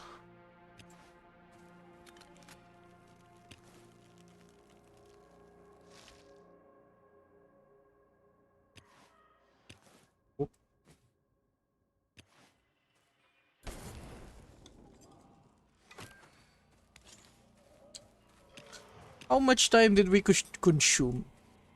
About 25 minutes.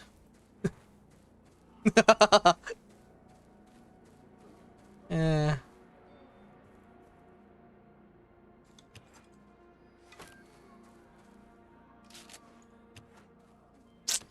there's no stomper.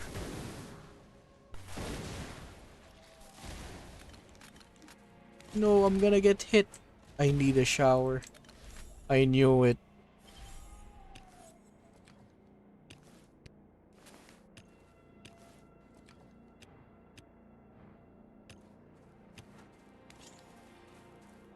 Eventually, this will break. No. I mean, it consumed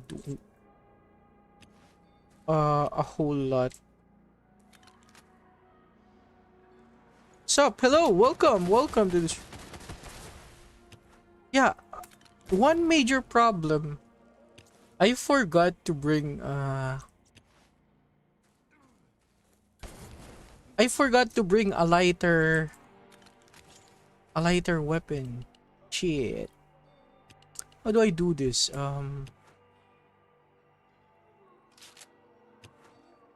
I don't have time.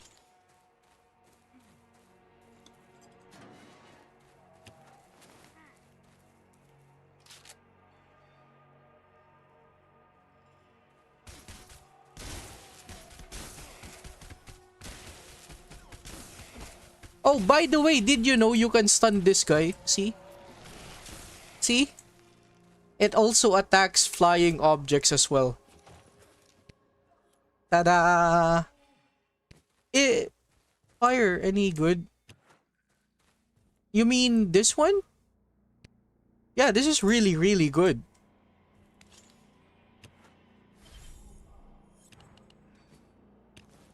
I need this. Now let's see here. I forgot to bring any lighter.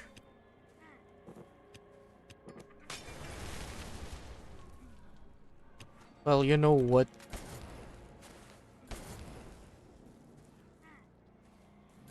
Okay, that's good. We need to bring this out. And then what? Bring this guy out. Amazing.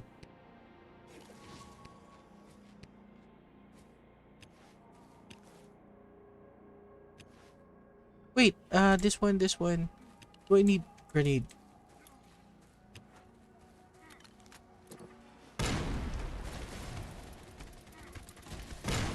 Yes! Mission success.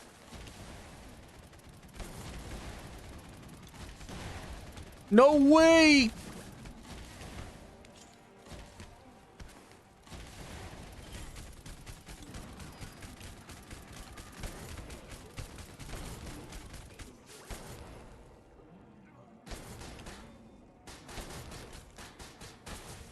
Yeah, that's good. We might have fumbled the bag a little bit. What was the ability to kill Nat? This one, this guy. This guy can kill flying objects, flying aberrations. But yeah, let's see. The next problem would be not getting trapped in this location. Because it is very easy to get trapped in here.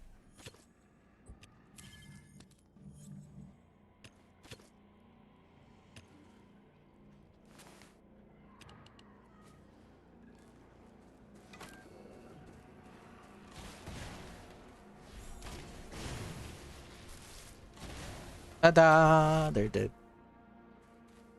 You can use a bazooka or sometimes grenades. Oh, by the way, the reason why this is such a good sniper. Yeah, it also stuns turnkey and some major bosses. Golden Dragon, Cardinal, they get stunned by this ability right here. So yeah, again, this guy is a very another underrated ally in the game. Very, very good.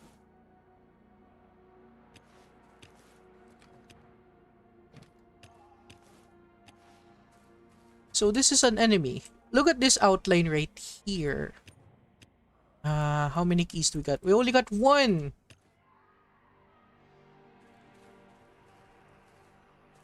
But it depends. Again, it depends.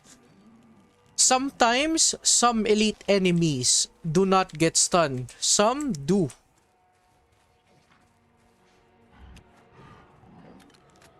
So, as you can see from here, see, that's an enemy as well. This one, nothing. This one, an enemy. See? This one, an enemy. There's a red. And what about this one? There's also a red. We can check. You can see the green outline, right? See? Do you see that? Do you guys see that? If you're, I mean, we can use a different type of gun. Like this one, see? Ta-da! But I think this is an enemy. What do you guys think?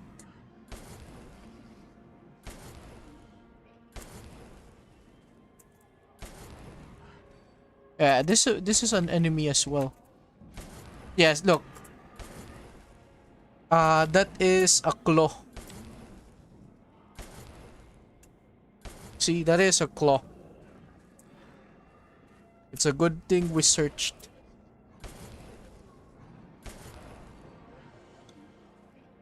It's either, yeah, but look, it kinda look. Yeah, what the fuck is that? Is this guy or this guy right here?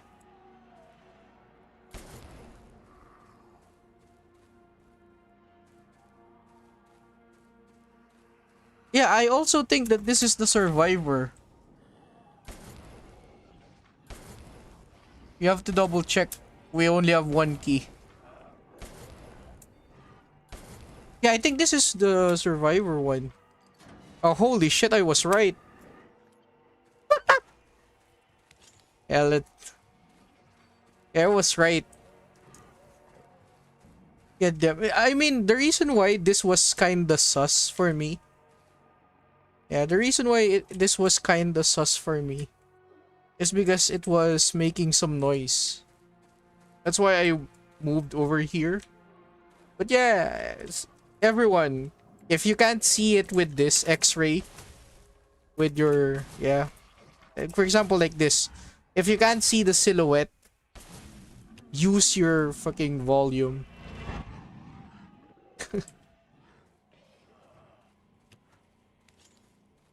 But again, guys, even though this is probably the best reward in the game, the triple tier, the triple bloody tier, yeah, sometimes it is much better to open the locked doors that has a chest. Why? The lock cell with a chest on it has a guaranteed legendary repair kits. And by the way, I keep talking about repair kits. It's because you need those legendary repair kits to disassemble your useless legendary weapons. And it's rather expensive. Like, sure, you can get legendaries from here, maybe.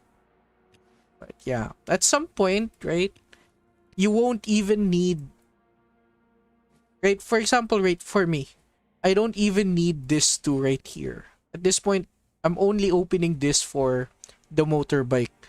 But after you're done with the motorbike, the triple bloody tier becomes useless. And you'd end up going to Slammer only for what? Only for those legendary arms crate. Toolkit, legendary repair kit. Okay, so let's see. What are the spoils of war? And again, the rewards for clearing the entirety of Warehouse and Slammer isn't very good. Right? It's not very appealing. On most cases, the reason why you are going in here is only for this.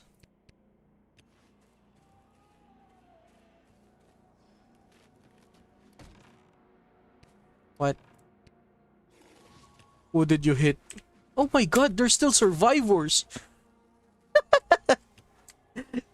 No Russian. Grilled meat?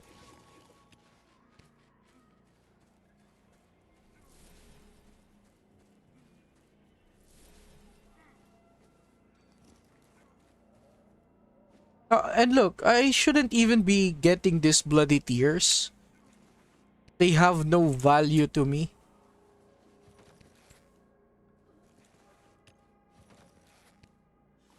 The only thing that they are doing for me right now is what? Yeah, to be honest, yeah. Fuck.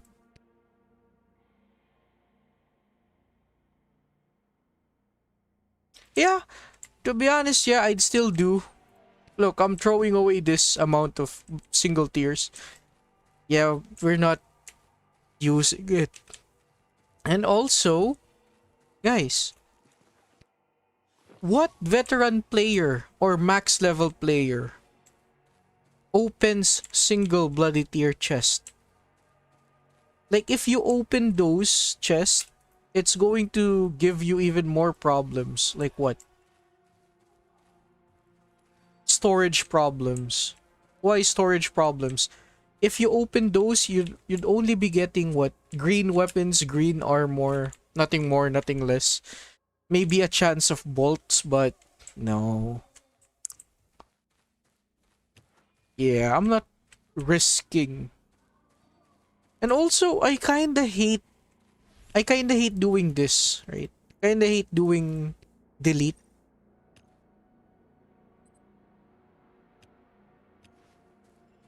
The reason why I don't want to delete items is because I have a nagging conscience that will say, "Oh, we can still use that on random occasions, right?" So yeah, I just don't want to have that. I don't want to be guilty.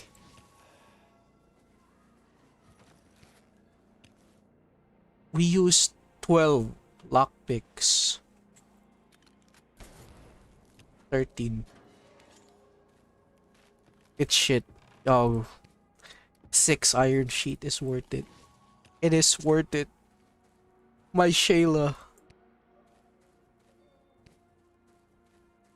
And to be honest, the iron sheets, iron ingot, and ray bars for me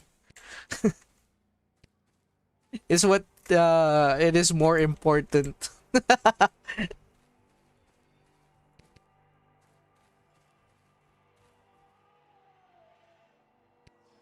But yeah, if they actually what? If we can trade our single tiers into upgrading them into double tiers, it would be good. Because yeah, at least with double tiers you can buy what? Gadgets. Single tiers just become useless. I feel bad, you know. I feel bad for Mr. Mattia Bellinilo. I don't know how to speak fucking Italian. I only know how to say Mamma Mia or It's a me, Mario.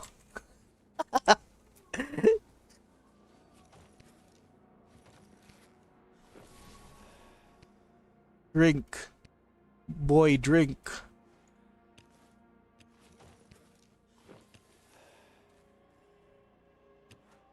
Wait. No.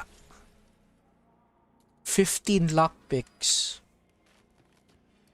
Oh no, it's shit. Anyway, I think that's all. I think that's literally all. Yeah. There's there's nothing more in Slammer. Aside from Prime, but again, it is fucking boring for you. Everyone already knows how I do Prime. It's the same as it's the same as what? Torrid?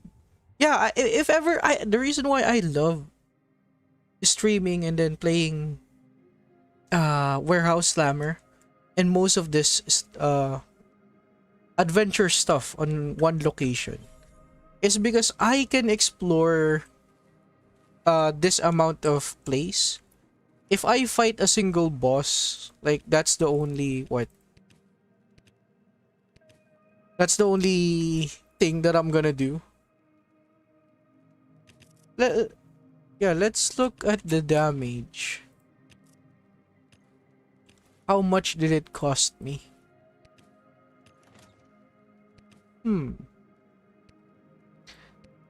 For some reason, I forgot to bring this. Wow. Just one more. Hey, look. Got this. Also, everyone, again. Where is everyone? Where is everyone? Look at this. Guys, please. Don't forget to trade with this guy every single day. Like, look at the contents of this. Like, most of these guns are very, very good. Like, really, really good. The Sunbeam is good for Plague Bukor. What else? This is really good for Samedi Bukor. Even co-op. And this one, the Panther Mauser, this may be shit, right? Shit durability. But surprisingly, this is very good whenever there is a Decayer event. This is very good for Cardinal, by the way. And yes, because of the reduced damage from Decayers by 15%, that is super better. Especially if you're fighting Cardinal on Screaming Forest. Yeah. Yeah, I mean, for me, right? It's not that I want to disassemble legendary gears or armor. For me, it's more of a OCD. If the armor is not complete, it's gonna get disassembled eventually.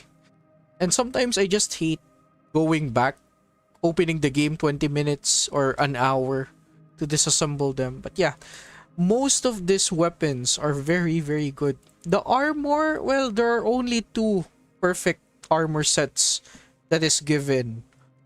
But again, if you manage to complete one set of Corrector, this is gonna last you 30 to 40 runs on a single event boss. And it's gonna save you a lot of time. So imagine doing 25 runs. Yeah, even on Prime. No. You shouldn't be using a perfect armor for Prime. Prime is so much easy. You only need Black Strider armor. Yeah, it's so easy. You don't need to use perfect armors. This is reserved for literal end game. What are end games, by the way? End games are Floor 36, Cutter, Rat King. I mean, Prime should be end game as well, but supposedly by the time you hit level 121, you're supposed to do Prime. Like, after you've unlocked Slammer at 121. But again, most of the players are having a hard time progressing. It's like by the time they hit the 3rd month or 4th month playing the game, that is the only time they'll be fighting major bosses, which is very, very wrong. Because again, early on you have to fight those bosses too, because they are very easy.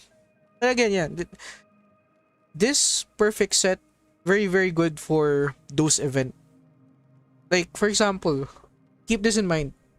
25 runs of Plague Bukor is only what? 5 to 10 minutes? Or less than that? Yeah, I didn't record my gameplay fighting Bukor multiple times, but yeah. This is really good. This is a really, really good armor set. Especially this set, if you enjoy. And also, look, the legendary weapons are also very good. I mean, there are some that are bad, but still. And for me, right? For me, it's giving me a lot of Black Strider's Fury armor set. I don't know about you guys, but I love when every time it gives me a Black Strider set. Most of the time, for completing arc, if you complete arc 30 many times, you're gonna have a lot of Klim set. For this Forest Strider pants, you just get this randomly, you know. But yeah, if ever in the future I think I may record a gameplay using the corrector set shotgun 200% crit specialist for prime. But again, that is way overkill. Yeah, that is way overkill. Look, even Vayne says it all, the best armor, and that's a fact. It's true. It is true. My guy does not lie. And also, this set, even without the bike mod, all of this armor set has a very good durability in them. Not to mention, right, I love killing gnats. One guy asked me, why are you killing gnats? Well, look, increased throwing weapon damage. Why wouldn't I kill them? I would say killing those gnats make the run more peaceful. No more headaches. Yeah, let's see. Look at this. That's one ad. That's two ads. That's three ads. That's what? That's supposed to be four. That's five. And then 6, 7, 8. Holy shit, in a single day, there are 9 ads. If there is an event, there are 10 ads. If there is a lottery, there are 11 ads that you can play every single day.